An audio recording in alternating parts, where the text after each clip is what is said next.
P block में हम देख रहे हैं हाइड्रोलिसिस को आगे नेक्स्ट देखते हैं। देखिए हाइड्रोलिसिस में आज हम देखते हैं यूरिया का हाइड्रोलिसिस। अगर यूरिया का हाइड्रोलिसिस की हम बात करें तो यूरिया का फॉर्मूला आपको सबको पता है NH2CO NH2 अगर हम इसका हाइड्रोलिसिस करें तो देखिए क्या होगा, वाटर मोलिक्यूल्स इस पर अटैक करेंगे। कौन सा पार्ट अटैक करता है तो आप सीख ही चुके हैं हाइड्रोलिसिस में, वाटर का ओ मतलब वाटर का जो नेगेटिव पोल है वो क्या करता है, अटैक करता है। और नेगेटिव पोल में भी कौन है, ऑक्सीजन, और ऑक्सीजन के क्या करते हैं, लोन पेयर क्या करेंगे, अटैक करेंगे किसको, पॉजिटिव पोलैरिटी को। पॉजिटिव पोल इसमें कौन होगा, अगर हम बात करें तो N की इलेक्ट्रोनेगेटिविटी ज्यादा है C से, तो क्या होगा, ये नेगेटिव पोल होगा, ये क्या होगा, पॉजिटिव पोल। ये ऐसे कह लो यहाँ पे पाई बॉन्ड है, सिग्मा बॉन्ड से ज्यादा वीक कौन होगा, पाई, तो यहाँ पे ज्यादा पोलैरिटी होगी, तो O क्या होगा, नेगेटिवली चार्ज, और ये क्या होगा, पॉजिटिवली चार्ज। तो वाटर का जो O है उसके लोन पर अटैक करेंगे इस पॉजिटिव चार्ज पे, मगर इस कार्बन पे वैकेंट ऑर्बिटल है नहीं, और वैकेंट ऑर्बिटल नहीं है तो हाइड्रोलिसिस कैसे होगा। तो सुनिए, जैसे ही वाटर मोलिक्यूल्स क्या करेगा, इस पर अटैक करेगा, वैसे ही पाई बॉन्ड ब्रेक हो जाएगा, और पाई बॉन्ड ब्रेक होगा तो यहाँ माइनस और यहाँ क्या आ जाएगा, प्लस। और जैसे ये कार्बन कैटायन बनेगा तो कार्बन कैटायन पे एक ऑर्बिटल्स क्या हो जाएगी, वैकेंट हो जाएगी, और वैकेंट हो जाएगी तो इस वाटर का हाइड्रोलिसिस हो जाएगा, ठीक है। और जैसे ही इस पर हाइड्रोलिसिस होगा तो O पे क्या आ जाएगा, प्लस। और जब कोई लिगेंड्स कोई भी एक एलिमेंट आके जुड़ेगा तो दूसरा एक एलिमेंट रिमूव हो जाएगा, तो यहाँ से क्या होगा, वाटर आ जाएगा, और ये NH2 क्या हो जाएगी, यहाँ से रिमूव हो जाएगी। यही तो हाइड्रोलिसिस होता था। तो क्या होगा, वाटर का ऑक्सीजन क्या करेगा, इस पर अटैक करेगा, किस पे, सी पे वैकेंट ऑर्बिटल नहीं है, मगर जैसे ही अटैक करेगा वैसे ही पाई बॉन्ड ब्रेक हो जाएगा, तो इधर माइनस इधर प्लस, और कार्बन कैटायन बनेगा तो कार्बन कैटायन पे एक p ऑर्बिटल वैकेंट हो जाएगी, जिसमें क्या होगा, ये वाटर का ऑक्सीजन अपना लोन पर क्या कर देगा, डोनेट कर देगा। और जब ये डोनेट करेगा तो फिर क्या होगा, अगर कोई ग्रुप आके लगा है तो दूसरा एक ग्रुप रिमूव होना है, क्योंकि स्टेबिलिटी जनरेट करने के लिए, तो ये NH2 ग्रुप क्या हो जाएगा, रिमूव। अभी तक हम क्या कर रहे थे, हैलाइड लेके चल रहे थे, तो उसमें हैलोजन रिमूव करता था, इसमें क्या होगा, NH2 लिविंग ग्रुप निकल के भागेगा।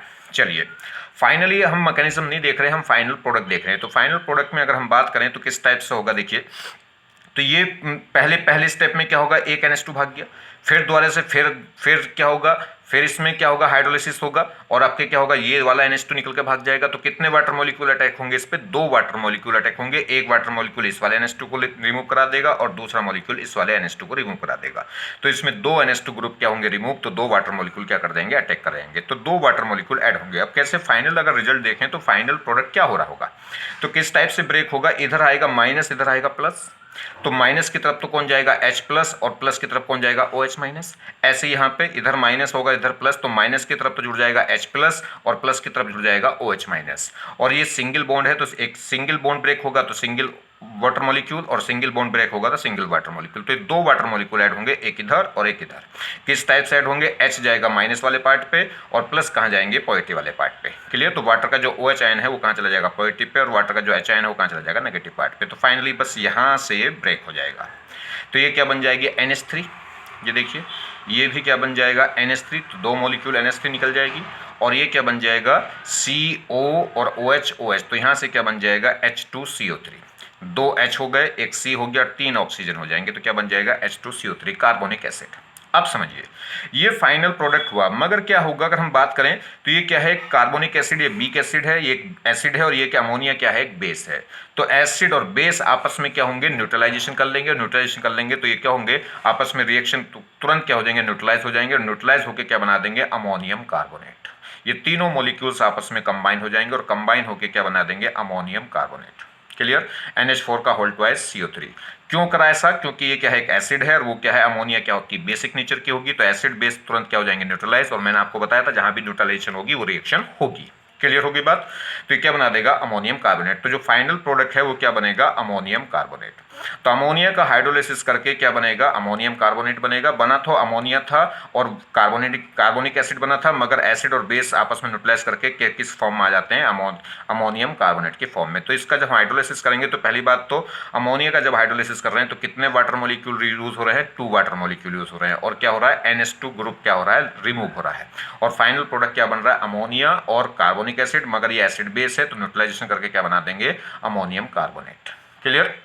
अब अमोनियम कार्बोनेट को फर्दर हम क्या करें, हीट करें। अगर हल्का सा इसको हीट कर दें, हल्की सी हीटिंग कर दें, तो क्या होगा, ये ब्रेक हो जाएगा किसमें, अमोनिया में और अमोनियम कार्बोनेट में। मतलब यही तो प्रोडक्ट बने थे, अमोनिया और अमोनिया बना था और कार्बोनिक एसिड बना था। ये दोनों आपस में कंबाइन होकर क्या बना दिया था, अमोनियम कार्बोनेट बना दिया था, क्योंकि ये एसिड बेस थे, न्यूट्रलाइज होकर हो गया था। मगर क्या होगा, अगर आप हीट करेंगे तो ये क्या हो जाएगा, ब्रेक हो जाएगा। ब्रेक मतलब एसिड बेस में अलग अलग हो जाएगा।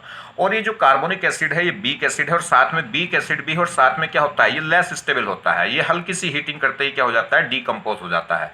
तो ये केस में तो अमोनियम ये क्या होगा, क्योंकि अगर देखिए ये प्रेजेंस रहेगी तो फिर दोबारा आपस में एसिड बेस रिएक्शन करके क्या कर देंगे, अमोनियम कार्बोनेट बना देंगे। तो जैसे ही हीट करा तो अमोनियम कार्बोनेट ब्रेक होगा अमोनिया में और कार्बोनिक एसिड में, और ये कार्बोनिक एसिड में नहीं रहेगा, ये लेस स्टेबल होता है। वीक एसिड है मगर क्या होगा, लेस एसिडिक होता है, तुरंत डीकम्पोज हो जाएगा किसमें, वाटर में और CO2 में।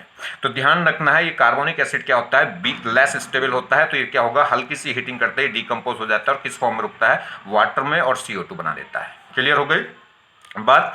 तो इसमें क्या होगा, अब तो ये बात ध्यान रखिए, एक जैसे हम बात करें तो एक तो कार्बोनिक एसिड, एक क्या होगा सल्फ्यूरस एसिड, और एक हाइपोक्लोरिक एसिड, हाइपोक्लोरस एसिड। तो कार्बोनिक एसिड, सल्फ्यूरस एसिड और क्या होगा, हाइपोक्लोरस एसिड, ये क्या होते हैं, लेस थर्मल स्टेबल होते हैं। जैसे ही इनको हल्का सा भी हीट करेंगे तो क्या होंगे, डीकम्पोज हो जाते हैं। ठीक है, हल्की सी हीट करने की जरूरत नहीं, जैसे तेज धूप हो जाए तो भी क्या हो जाएंगे, ये ब्रेक हो जाते हैं। तो ये किस में ब्रेक हो जाएगा, वाटर और CO2 में। ये टूट जाएगा किस में, वाटर और SO2 में। और ये ब्रेक हो जाता है HCl, और साथ में क्या रिलीज कर देता है, नेसेंट ऑक्सीजन। और आपने इसकी रिएक्शन भी देखी होगी ऑर्गेनिक में जब मैंने पढ़ाया था। तो ये क्या करता है, ऑक्सीडाइजिंग एजेंट की तरह काम कर देता है, क्योंकि क्या प्रोड्यूस कर देता है, नेसेंट ऑक्सीजन। ठीक है, चलिए अब इसमें एक इंपॉर्टेंट बात है, क्या हम जैसे यूरिया मतलब जैसे किसान क्या करता है, खेत में जाके यूरिया डालता है। तो किसान को खेत में यूरिया कब डालना चाहिए, तो क्या होना चाहिए, पहली बात तो जब यूरिया डालेगा तो यूरिया से वो डालता किस लिए, जिससे हमें अमोनिया मिल जाए। अमोनिया मिल जाएगी तो क्या होगा, प्लांट्स को क्या होगी, ये क्या कर देगी, एक्सीलेट कर देगी, मतलब प्लांट्स का भोजन होगा। ठीक है, हमें अमोनिया चाहिए। तो यूरिया खेत में कब डालना चाहिए, जब हल्की सी नमी हो। अगर नमी होगी तभी वाटर मॉलिक्यूल मिलेंगे, और वाटर मॉलिक्यूल मिलेंगे तो वो हाइड्रोलिसिस होगा।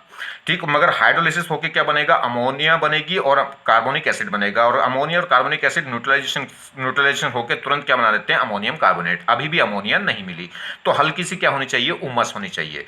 तो जब हम यूरिया बखेरें तो एक तो खेत में नमी होनी चाहिए, और यूरिया बखेरने के बाद क्या आनी चाहिए, हल्की सी उमस होनी चाहिए। ठीक है, उमस होनी चाहिए मतलब हल्की सी हीटिंग होनी चाहिए, यानी कि जैसे कहें कि यार बहुत गर्मी हो रही है, हवा नहीं चल रही, उमस हो रही है। ठीक है, तो हल्की सी उमस होनी चाहिए, और उमस में क्या हो जाएगा, ये ब्रेक हो जाएगा अमोनिया में और कार्बोनिक एसिड, और कार्बोनिक एसिड में नहीं रहेगा, किसमें ब्रेक हो जाता है, ये तो प्लांट्स को क्या मिल जाएगी, अमोनिया मिल जाएगी।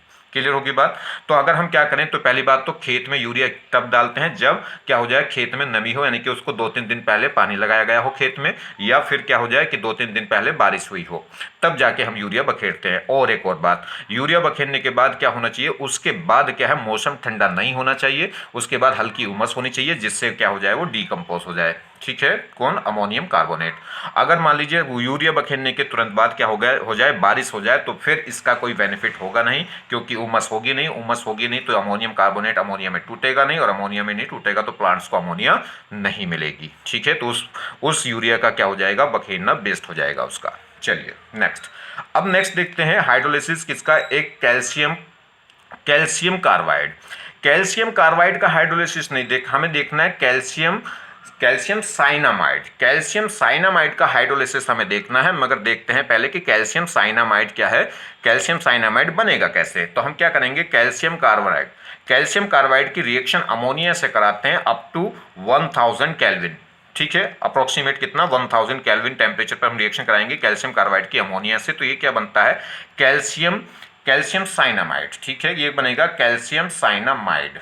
ध्यान दीजिए, ये एक बार एग्जाम में पूछा गया था कि कैल्शियम साइनामाइड का फॉर्मूला। तो कैल्शियम साइनामाइड का जो फॉर्मूला है उसमें ऑप्शन में लिखा था CaCN का होल ट्वाइस। तो ये CaCN का होल ट्वाइस नहीं होता, ये तो कैल्शियम साइनाइड हो गया। ठीक है, तो कैल्शियम अगर बात करें कैल्शियम साइनामाइड की, तो कैल्शियम साइनामाइड का जो फॉर्मूला है वो CaCN का होल ट्वाइस नहीं होता है, वो क्या होता है, CaCN का होल ट्वाइस है, CN का होल ट्वाइस नहीं। ठीक है, तो वो क्या कर दिया था, फिर जब ये ऑप्शन था ही नहीं तो क्या कर दिया था, वो क्वेश्चन बोनस कर दिया था सब बच्चों के लिए। चलिए खैर, तो ध्यान रखें, तो कैल्शियम साइनामाइड का जो फॉर्मूला है वो क्या है, CaCN का होल ट्वाइस है, ना कि CN का होल ट्वाइस। क्लियर। चलिए, साथ में क्या निकलेगा, तो क्या बनेगा, जब कैल्शियम कार्बाइड की रिएक्शन अमोनिया से कराएंगे अप टू 1000 केल्विन पे, तो इसमें मिलेगा एक तो कैल्शियम साइनामाइड मिल जाएगा और साथ में क्या निकलेगा, कार्बन। इन दोनों का जो कंपोजिशन है, इन दोनों का जो मिक्सचर है, उसको बोलते हैं नाइट्रोलियम। किसको क्या बोलते हैं, नाइट्रोलियम। और नाइट्रोलियम क्या होगा, नाइट्रोलियम एक होता है नाइट्रोजीनियस फर्टिलाइजर होता है ये, ठीक है, ये एक फर्टिलाइजर है, किस कौन सा, नाइट्रोजीनियस फर्टिलाइजर। चलिए, अब इसका हाइड्रोलिसिस हम देखें क्या होगा। ये कैल्शियम साइनामाइड क्या है, ये आयनिक कंपाउंड है कि कोवलेंट कंपाउंड है, तो ये देखने से पता चल रहा है आयनिक कंपाउंड। अब तुम कहोगे कि हमें तो देखने से पता नहीं चल रहा कि आयनिक है या कोवलेंट है, तो इसका एक छोटा सा लेक्चर लेंगे कि कंपाउंड को देख के यहाँ बता दे कि आयनिक है या कोवलेंट है, ठीक है। ये तो जब आप केमिस्ट्री पढ़ रहे हैं तो ये तो सबसे पहले आपको आना चाहिए कि कौन आयनिक है कौन कोवलेंट है, और यही नहीं आता है कि कौन आयनिक है कौन कोवलेंट है, तो बड़ी गंभीर बात है फिर, ठीक है। चलिए मैं बता दूंगा एक लेक्चर लेके इसका। तो ये आयनिक कंपाउंड है, आयनिक कंपाउंड है तो किस फॉर्म में रहेगा, ये किस किस फॉर्म में होगा, इसकी जो रियल फॉर्म होगी या एक्शन जो फॉर्म होगी वो कैसी होगी, Ca+2 और Cn2 का -2, यहाँ +2 तो वो कितना होगा -2, ये इस एक्शन फॉर्म में होगा। अब यहाँ पे जो एनायनिक, ये देखिए, जो अगर हम बात करें, अब ये जो साइनामाइड है यही है साइनामाइड, कौन सा, Cn का होल ट्वाइस -2, तो Cn2 -2, ये क्या होगा, साइनामाइड है। साइनामाइड के अगर हम स्ट्रक्चर देखें तो C और N, यहाँ पे -2 है, तो -2 का मतलब है कि किसी भी एटम की दो वैलेंसी क्या होंगी, कम हो रही होंगी, इनकम्प्लीट वैकेंट होंगी। तो देखिए Cn की डबल बॉन्ड इधर लिया, डबल बॉन्ड इधर लिया, तो कार्बन की वैलेंसी तो कंप्लीट है, और N की वैलेंसी कितनी है, 3 होती है नॉर्मल, और कितनी वैलेंसी है, 2, तो इसका मतलब एक वैलेंसी कम है तो इस पर होगा माइनस चार्ज। इसकी भी वैलेंसी 2 आ रही है, तो इसका मतलब नॉर्मल की वैलेंसी जनरली होती है 3 और इसमें कितनी है 2, तो ये भी एक कम है तो इसका मतलब माइनस चार्ज होगा। तो ये इसकी स्ट्रक्चर हुई किसकी, साइनामाइड की। अब इस पे क्या करेंगे, इस पे हम हाइड्रोलिसिस करेंगे। हाइड्रोलिसिस मतलब वाटर जोड़ेंगे। अब वाटर इस पे कैसे ऐड होगा तो समझे। वाटर अगर हम बात करें तो सबसे पहले तो वाटर क्या होगा, जो वाटर का H+ है, ये H+ पहले तो इस माइनस पे भाग जाएगा। कोई भी विदाउट किसी बॉन्ड ब्रेकिंग के, पहले के बॉन्ड ब्रेक होकर हाइड्रोलिसिस हम कराएं उससे पहले तो क्या होगा, उससे पहले तो ये वाटर से जो H+ है, जो एसिडिक H है, वो एसिडिक H इस बेस वाले पोर्शन पे भाग जाएगा, क्योंकि क्या है, बेसिक नेचर का है, क्योंकि इस पे क्या आ गया माइनस। माइनस का मतलब है कि अपने लोन पे डिवाइड कर सकता है, मतलब बेसिक नेचर है। तो ये क्या करेगा, इसके पास वाटर के पास एसिडिक H है, तो तुरंत क्या होगा, H+ इस पे जाके कंबाइन होगा, H+ इस पे जाके कंबाइन हो जाएगा, तो यहां से टूटेगा H+ और OH-, यहां से टूटेगा H+ और OH-, H+ इस पे जाके जुड़ जाएंगे N पे। तो देखिए N पे दोनों तरफ क्या हो जाएंगे H+ और क्या रिलीज हो गया होगा OH-, 2 OH- रिमूव हो गए होंगे। अब इसका फर्दर हाइड्रोलिसिस करेंगे। हाइड्रोलिसिस इसका होगा कि नहीं, तो कार्बन पे वैकेंट ऑर्बिटल तो नहीं होती, मगर ये वैकेंट ऑर्बिटल जनरेट कर लेगा, क्योंकि ये क्या है, पोलर पाई बॉन्ड है। पोलर पाई बॉन्ड है तो ब्रेक हो जाएगा मोर इलेक्ट्रोनेगेटिव एटम की तरफ। इलेक्ट्रोनिटी किसकी ज्यादा है, C की N की, तो N की इलेक्ट्रोनिटी ज्यादा है तो इससे माइनस पोलरिटी होगी, इधर पॉजिटिव, ऐसे इधर माइनस इधर प्लस। तो जैसे ही अपने क्या करेगा, जैसे ही इसको लोन पे डोनेट करेगा, जैसे ही इसको ऑक्सीजन क्या करेगा, वाटर का O क्या करेगा, इसको लोन पे डोनेट करेगा, तो वैसे ही पाई बॉन्ड टूट जाएगा, और पाई बॉन्ड टूटेगा तो यहाँ कार्बन कैटायन बन जाएगा, और कार्बन कैटायन बन जाएगा तो इसको वैकेंट ऑर्बिटल अवेलेबल हो जाएगी। इस टाइप से मैकेनिज्म था, मगर हम मैकेनिज्म नहीं देख रहे, हम फाइनल रिएक्शन देख रहे हैं। अब इसमें क्या होगा, जब हाइड्रोलिसिस होगा तो ये बॉन्ड टूटेंगे और ये बॉन्ड, मतलब ये रिमूव हो जाएंगे पार्ट। अब यहाँ पे क्या है, डबल बॉन्ड है, तो कितनी बार हाइड्रोलिसिस होगा, 2 बार, तो 2 वाटर मॉलिक्यूल। इधर भी 2 डबल बॉन्ड है तो इधर भी कितनी बार होगा हाइड्रोलिसिस, 2 बार, तो यहाँ भी कितने, 2 वाटर मॉलिक्यूल। अब वाटर मॉलिक्यूल का H आयन जो पॉजिटिव पार्ट है, पॉजिटिव पार्ट तो जाएगा नेगेटिव पे, और नेगेटिव पार्ट OH आयन किस पे जाएगा, कार्बन प्लस पे। और डबल बॉन्ड है तो कितने वाटर, 2। ऐसे इधर डबल बॉन्ड देखें तो इसके 2H इधर और OH इधर, तो 2 वाटर मॉलिक्यूल। ये क्या है, 2 क्या है, ये 2H नहीं है, 2 वाटर मॉलिक्यूल है। ये 2 क्या है, वाटर मॉलिक्यूल, ठीक है, 2OH और 2H, 2H 2OH। चलिए, तो जब ये यहाँ से ब्रेक होगा तो देखिए इधर चले गए 2H, इस पर N पे जुड़ जाएंगे, N पे एक H पहले से था, 2H यहाँ से आ होंगे क्योंकि 2 वाटर मॉलिक्यूल, तो क्या बन गई होगी, अमोनिया।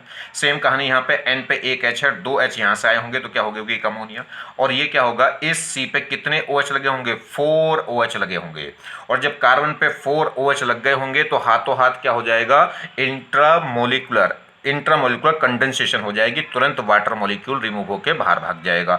वैसे तो कार्बन पे जितने भी OH हैं उतने क्या हो जाते हैं, वाटर मॉलिक्यूल रिमूव हो जाते हैं, मगर कार्बन पे कितने OH होंगे, 4 OH होंगे, तो 2 वाटर मॉलिक्यूल रिमूव हो जाने चाहिए, मगर फिलहाल पहले आप एक ही रिमूव कर दो। एक रिमूव कर दूंगा वाटर, तो कितना हो गया, H2CO3। और अभी आपने देखा कि कार्बोनिक एसिड, वीक एसिड होता है, फर्दर ब्रेक होकर क्या रिलीज कर देता है, एक वाटर मॉलिक्यूल और CO2 गैस। तो इसलिए मैंने बताया कि कार्बन पे तो जितने OH लगे होते हैं सबका पानी निकाल देते हैं, कोई दिक्कत नहीं होती, ठीक है। फाइनली क्योंकि ये भी क्या होता है, लेस स्टेबल होगा, ये भी हल्की सी उमस से क्या हो जाएगा, टूट जाता है, और क्या बना देगा, H2O और CO2, ठीक है। चलिए खैर, फिलहाल हमने क्या करा, इसमें से एक वाटर मॉलिक्यूल निकाल दिया बाहर, तो क्या हो गया, कितना क्या बन गया, कार्बोनिक एसिड।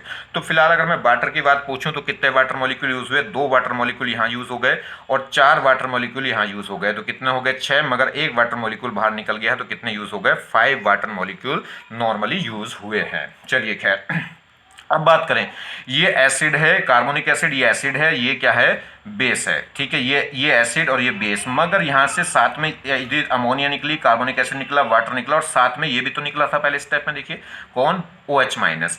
अब ये एसिड है, ये बेस है और ये भी बेस है। अब ये स्ट्रॉन्ग बेस है कि ये स्ट्रॉन्ग बेस है, एसिड उससे रिएक्शन करेगा जो स्ट्रॉन्ग बेस है, एसिड बेस से रिएक्शन करेगा, मगर बेस में भी अगर 2 कैटेगरी हो तो कौन से बेस से रिएक्शन करेगा, जो स्ट्रॉन्ग है। अगर बात करें तो अमोनिया वीक बेस होता है और OH माइनस ये क्या है, एक स्ट्रॉन्ग बेस है, क्योंकि माइनस आ गया इस पे। आयनिक वाले हमेशा ज्यादा बेसिक होते हैं किसी भी न्यूट्रल वाले से, ठीक है। तो ये क्या होगा, स्ट्रॉन्ग बेस होगा, तो तुरंत ये कार्बोनिक एसिड किससे रिएक्शन कर जाएगा, OH माइनस से। OH माइनस क्या करेगा, इसके एसिडिक H छीन लेगा, इसके एसिडिक H को खींच लेगा, तो H प्लस OH माइनस मिलकर वाटर, एक H प्लस OH माइनस मिलकर क्या हो जाएगा, वाटर। तो इसके दोनों एसिडिक H खींच लेगा और इसके 2 H आयन मिलकर क्या बना देंगे, 2 वाटर मॉलिक्यूल, और ये क्या रह जाएगा, कार्बोनिक एसिड CO3-2। क्लियर होगी बात। तो अब ये जो कार्बोनिक एसिड है, अगर मैं बात करूं इस कार्बोनिक एसिड की, साथ में कैल्शियम कैटायन भी तो पड़ा है, देखिए ये आयनिक कंपाउंड था, इस एनायन पार्ट का तो मैंने क्या कर दिया था, हाइड्रोलिसिस, आयन एनायन का तो हाइड्रोलिसिस, मगर कैटायन तो अभी वैसे ही पड़ा है। तो ये कैटायन इस कार्बोनिक एसिड से रिएक्शन करके क्या बना देगा, कार्बोनेट, ठीक है, CaCO3। तो फाइनली क्या हो, एक तो अमोनिया रह गई, क्योंकि अमोनिया से रिएक्शन करी, वो किससे कर गया, कार्बोनिक एसिड अमोनिया से रिएक्शन करके किससे रिएक्शन कर गया, OH माइनस से, क्योंकि वो स्ट्रॉन्ग बेस है। तो इससे क्या बन गया, वाटर और कार्बोनिक एसिड। और ये carbonic acid calcium carbonate Ca+2 से रिएक्शन कर जाएगा, तो ये एनायन और ये कैटायन आपस में कंपाउंड बना देंगे कैल्शियम कार्बोनेट, और क्या रह जाएगी, ये क्या रहेगी, अमोनिया। तो ये फाइनल प्रोडक्ट बना, ठीक है। ये मैंने आपको इसका मैकेनिज्म बता दिया। अगर फाइनल आपको ये रिएक्शन आती है तो फाइनल रिएक्शन के लिए तो बस इतना है कि कैल्शियम कैल्शियम कैल्शियम साइनामाइड कौन होगा, CaCN2। कैल्शियम साइनामाइड का अगर हाइड्रोलिसिस करें, मतलब वाटर से रिएक्शन करें, तो फाइनली क्या बनेगा, एक अमोनिया बनेगी और एक कैल्शियम कार्बोनेट बनेगा। अब तो बस इतनी रिएक्शन रह गई है, क्लियर है। चलिए देखिए, अभी हमने जो हाइड्रोलिसिस देखा था वो कैसा था, नॉन रेडॉक्स था। मैंने कहा था कि जनरली क्या होता है, जो हाइड्रोलिसिस है वो नॉन रेडॉक्स है। उसमें भी 1-2 एग्जाम्पल आया था डिस्प्रपोर्शनेशन रिएक्शन का, किस केस में, ऑक्साइड्स में। जब ऑक्साइड में जो ऑक्सीडेशन स्टेट थी सेंट्रल एटम की, अगर वो कॉमन नहीं थी तो उस केस में क्या हो गया था, वो रेडॉक्स रिएक्शन मिल गई थी, क्योंकि जो कॉमन ऑक्सीडेशन स्टेट का जो ऑक्साइड था वो तो नॉर्मल क्या होगा, उसके रेस्पेक्टिव ऑक्साइड से मिल जाता था, मगर जो non common oxide oxidation state वाला ऑक्साइड था वो मिक्सचर से मिलता था, इसलिए उसमें 2 ऑक्सी एसिड बन रहे थे, एक हायर ऑक्सीडेशन स्टेट वाला और एक लोअर वाला, इसलिए वो क्या हो गई थी, डिस्प्रपोर्शनेशन रिएक्शन। नहीं तो उसको छोड़ के बाकी सब रिएक्शन क्या थी, बाकी सब रिएक्शन कैसी थी, नॉन रिडॉक्स। अब हम कुछ एग्जाम्पल देख रहे हैं रिडॉक्स के, हाइड्रोलिसिस में रिडॉक्स रिएक्शन, ठीक है। चलिए, तो रिडॉक्स हाइड्रोलिसिस, तो रिडॉक्स हाइड्रोलिसिस में ये बड़ी इंपॉर्टेंट रिएक्शन है और ये हाइड्रोलिसिस की सबसे ज़्यादा इंपॉर्टेंट रिएक्शन है। क्यों, अगर आप देखें किसी भी पिछले सालों के एग्जाम उठा के अगर आप देखें, पेपर उठा के देखें, तो उसमें हर एक पेपर में कहीं ना कहीं इन रिएक्शन से क्वेश्चन मिला होगा, ठीक है। हर साल इन रिएक्शन से कहीं ना कहीं क्वेश्चन आता है, ठीक है। तो ये बार बार इनसे क्वेश्चन पूछे जाते हैं। ये अभी तक की सबसे ज़्यादा इंपॉर्टेंट रिएक्शन रहेंगी, किसमें, हाइड्रोलिसिस में। हमने क्या कर रहे हैं, किसकी रिएक्शन है ये, जैसे P4S8Cl2, मतलब फ्री वैलेंट जो एटम है, फ्री वैलेंट एलिमेंट जो है उनकी हम रिएक्शन देख रहे हैं, जैसे फास्फोरस और ये सल्फर और ये क्या है, हैलोजन्स, ठीक। हैलोजन में कोई सी भी हम ले सकते हैं, क्लोरीन भी, ब्रोमीन भी, आयोडीन भी। फ्लोरीन नहीं लेंगे, क्यों नहीं लेंगे वो बताएंगे। ये 4 रिएक्शन है, कैसे हैं रिएक्शन जरा समझिए। हम क्या कर रहे हैं, फास्फोरस का हाइड्रोलिसिस कर रहे हैं, किसकी, बेसिक मीडियम में। जो हाइड्रोलिसिस है वो किस में कर रहे हैं, बेसिक मीडियम में। जैसे हमने क्या करा है, किसी भी रिएक्शन में हमने क्या कर दिया, किसी भी कंपाउंड के साथ NaOH डाल दिया, तो NaOH का मतलब क्या है, हम हाइड्रोलिसिस ही कर रहे हैं। आप सोचोगे कि पानी कहाँ है, कोई भी बेस की तरह काम कब करेगा, जब वाटर की प्रेजेंस में हो, तो वाटर तो यहाँ होगा ही होगा। अगर बेस आ गया तो समझ लीजिए वाटर तो यहाँ होगा ही होगा, ठीक है। बस हाँ ये है कि जो हाइड्रोलिसिस है वो किसकी प्रेजेंस में हो रहा है, बेस की प्रेजेंस में हो रहा है। अगर नॉर्मल सिंपल वाटर डाला है तो इसका मतलब वो न्यूट्रल स्टेट में क्या हो रहा है, हाइड्रोलिसिस हो रहा है। अब यहाँ पे अगर बेस डाल दिया NaOH, तो इसका मतलब जो है वो हाइड्रोलिसिस हो रहा है किसकी प्रेजेंस में, बेस की प्रेजेंस में। तो देखिए, ये ये तीन कंपाउंड, ये चार रिएक्शन है कौन सी, एक तो P4 की रिएक्शन किसके साथ में, P4 का हाइड्रोलिसिस कर रहे हैं NaOH की प्रेजेंस में, S8 का सल्फर का हाइड्रोलिसिस कर रहे हैं किसमें, बेसिक मीडियम में, और क्लोरीन का हाइड्रोलिसिस कर रहे हैं बेसिक मीडियम में मतलब NaOH में, और एक तो NaOH में और एक क्या ले रहे हैं हॉट कंसंट्रेटेड NaOH की प्रेजेंस में। तो यहाँ पे जो क्लोरीन में जो रिएक्शन है वो डिफरेंट, वो क्या होगा, ये दो रिएक्शन देता है, एक तो नॉर्मल NaOH और एक क्या है हॉट और साथ में क्या है कंसंट्रेटेड NaOH। ठीक है, तो क्या कर दें, थोड़ा हीट कर दें, थोड़ा हीट कर दें तो प्रोडक्ट क्या हो जाएगा, बदल जाएगा। हीट कर दें किसके साथ, कंसंट्रेटेड NaOH के साथ, तो इससे प्रोडक्ट क्या हो जाएगा डिफरेंट। यहाँ तो NaOH है, NaOH है, NaOH है, तो ये चार रिएक्शन बैठेंगी। ठीक है, ऐसे क्या होगा, अब दो रिएक्शन किसके साथ हैं, Cl2 के साथ, तो दो रिएक्शन किसके साथ बैठेंगी, Br2 के साथ। ऐसी दो रिएक्शन किसके साथ आएंगी, I2 के साथ। तो कितनी रिएक्शन हो गई, 6 तो ये हो गई और 2 ये, तो टोटल कितनी हो जाएंगी, 8 रिएक्शन हो जाएंगी। चलिए देखिए, तो हम क्या करते हैं इसको, अगर हम क्या करेंगे, इनका ऑक्सीडेशन करेंगे, तो इनका जो ऑक्सीडेशन, जब इनका हाइड्रोलिसिस करते हैं, तो जब इनका हाइड्रोलिसिस करते हैं तो ये रेडॉक्स रिएक्शन दिखाते हैं। रेडॉक्स भी कैसी, डिसप्रपोर्शनेशन। डिसप्रपोर्शनेशन का मतलब क्या होता है, ऐसी रेडॉक्स रिएक्शन जिसमें एक ही एलिमेंट का ऑक्सीडेशन हो और उसी का क्या हो, रिडक्शन हो। तो इसी में इसमें क्या होगा, फास्फोरस का ही ऑक्सीडेशन होगा और फास्फोरस का ही रिडक्शन होगा। ये फ्री स्टेट एलिमेंट है और फ्री स्टेट एलिमेंट में ऑक्सीडेशन नंबर यहाँ फास्फोरस की देखें तो कितनी होगी, 0 होगी। अब ये 0 से क्या होगा, कुछ तो क्या इसमें, अब ये डिसप्रपोर्शनेशन का मतलब हायर ऑक्सीडेशन स्टेट में जाना है और लोअर में जाना है। इसका रिडक्शन कब होगा, जब इससे लोअर में पहुंच जाए, और हाई और ऑक्सीडेशन कब होगा, जब हायर में हो जाए। तो इसलिए तभी क्या कहलाएगी, डिसप्रपोर्शनेशन रिएक्शन। अब डिसप्रपोर्शनेशन रिएक्शन होगी तो इसमें हाईएस्ट और लोवेस्ट ऑक्सीडेशन स्टेट के कंपाउंड बनेंगे। अब ये ध्यान देना है कि जो लोवेस्ट वाला है वो लो नहीं, लो वेस्ट ऑक्सीडेशन स्टेट, तो इससे इसका हाइड्रोलिसिस होकर जो कंपाउंड बनेगा, एक कंपाउंड तो होगा लोवेस्ट ऑक्सीडेशन स्टेट। लोवेस्ट, देखिए लोअर अलग बात है, लोवेस्ट अलग बात है। लोअर का मतलब छोटी और लोवेस्ट मतलब सबसे छोटी, तो सबसे छोटी ऑक्सीडेशन स्टेट। तो ये तो हम आराम से पता कर लेंगे कि सबकी किसी भी एलिमेंट की लोवेस्ट ऑक्सीजन स्टेट क्या होती है, तो हम आराम से मालूम कर सकते हैं। मगर इसमें क्या है, जो दूसरा कंपाउंड बनेगा, क्योंकि रिडॉक्स तो तभी होगा, एक में ऑक्सीडेशन हो, एक में रिडक्शन हो जाए और एक में क्या हो जाए, ऑक्सीडेशन, तभी क्या कहलाएगी, डिसप्रपोर्शनेशन रिएक्शन। तो दूसरा जो प्रोडक्ट बनेगा वो हायर ऑक्सीडेशन स्टेट का, हायर दे रखा, हाईएस्ट नहीं। अगर हाईएस्ट देता तो काम बिल्कुल आसान हो जाता। हाईएस्ट तो हमें पता है, देखिए किसी भी एलिमेंट की हाईएस्ट ऑक्सीडेशन स्टेट क्या हो सकती है, उसके बैलेंसी इलेक्ट्रॉन्स के इक्वल, और लोवेस्ट कितनी हो सकती है, बैलेंसी इलेक्ट्रॉन्स -8। जैसे बात करें फास्फोरस, तो फास्फोरस में बैलेंस इलेक्ट्रॉन 5 है, तो इसकी हाईएस्ट ऑक्सीडेशन स्टेट कितनी हो सकती है, +5, और लोवेस्ट कितनी हो जाएगी, 5 - 8 मतलब -3। ये कह सकते हैं बैलेंस। ठीक है, अगर बात करें जैसे सल्फर, तो सल्फर के बैलेंस इलेक्ट्रॉन्स कितने होते हैं, 2, तो बैलेंस इलेक्ट्रॉन कितने होते हैं, 6, और 6 होंगे तो इसकी हाईएस्ट ऑक्सीजन स्टेट कितनी होगी, +6, और लोवेस्ट कितनी होगी, 6 - 8 मतलब -2। ठीक है, और अगर हम बात करें Cl की, हेलोजन की, तो हेलोजन के आउटर मोस्ट में वैलेंस इलेक्ट्रॉन होते हैं 7, तो इसकी हाईएस्ट ऑक्सीजन स्टेट कितनी हो सकती है, पॉसिबल हाईएस्ट ऑक्सीजन स्टेट हो सकती है +7, और लोवेस्ट कितनी हो सकती है, -1। तो लोवेस्ट, अब उसने कहा कि जो प्रोडक्ट बनेगा जब हाइड्रोलिसिस करेंगे इनका, तो जो प्रोडक्ट बनेगा वो डिसप्रपोर्शनेशन प्रोडक्ट बनेगा, और डिसप्रपोर्शनेशन प्रोडक्ट में भी कैसा, एक तो लोवेस्ट ऑक्सीडेशन स्टेट और एक हायर बोला, यही दिक्कत है। अगर हाईएस्ट कहता तो सबसे हाईएस्ट वाली, अब हायर में तो क्या हो सकता है, जैसे मान लीजिए हेलोजन की ऑक्सीजन स्टेट +7 है और लोवेस्ट कितनी हो गई, -1, तो लोवेस्ट तो -1 ही रहेगी। अब हाईएस्ट, अब जो हायर है, हायर तो वो क्या हो सकती है, +1 भी हो सकती है, +3 भी हो सकती है, +5 भी हो सकती है, और +7 भी। अगर वो कहता हाईएस्ट, तो हाईएस्ट तो क्या होती है, +7, तो हाईएस्ट में तो जाएगा नहीं, तो हाईएस्ट कह देता तो वो क्या होती है, +7। अब उन्होंने कह दिया हायर, अब हायर तो +1 भी हो सकती है, +3 भी हो सकती है, +5 भी हो सकती है।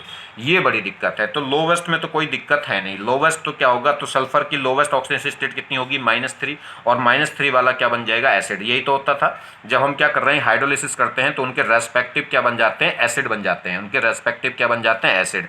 और एसिड, रेस्पेक्टिव एसिड मतलब जो भी ऑक्सीजन स्टेट वो कह रहा है उस ऑक्सीजन स्टेट के रेस्पेक्टिव एसिड बन जाएंगे। तो एक तो लोवेस्ट ऑक्सीडेशन स्टेट का एसिड बनेगा, तो लोवेस्ट वाले तो हम पता कर सकते हैं। लोवेस्ट तो मुझे पता है फास्फोरस की कितनी होगी, -3, तो -3 वाला एसिड बना दिया, देखिए PH3। H जाएगा +1 में, तो कितने H हैं, +3, तो P जाएगा -3। जैसे सल्फर की लोवेस्ट ऑक्सीजन स्टेट कितनी होगी, -2, तो -2 वाला एसिड बना दिया, H2S। जैसे Cl की लोवेस्ट कितनी होगी, -1, तो इसका लोवेस्ट वाला एसिड बना दिया कौन सा, HCl। ठीक है, तो लोवेस्ट में तो कोई दिक्कत है नहीं।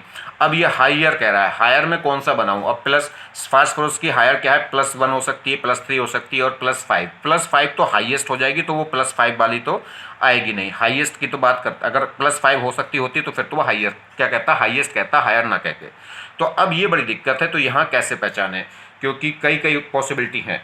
तो उसके लिए एक आपको फंडा बता रहे हैं, वो फंडा आपको ध्यान रखना है। क्या है? ये 3 एलिमेंट तो हैं, फास्फोरस, सल्फर और हेलोजन यानी कि क्लोरीन, ठीक है।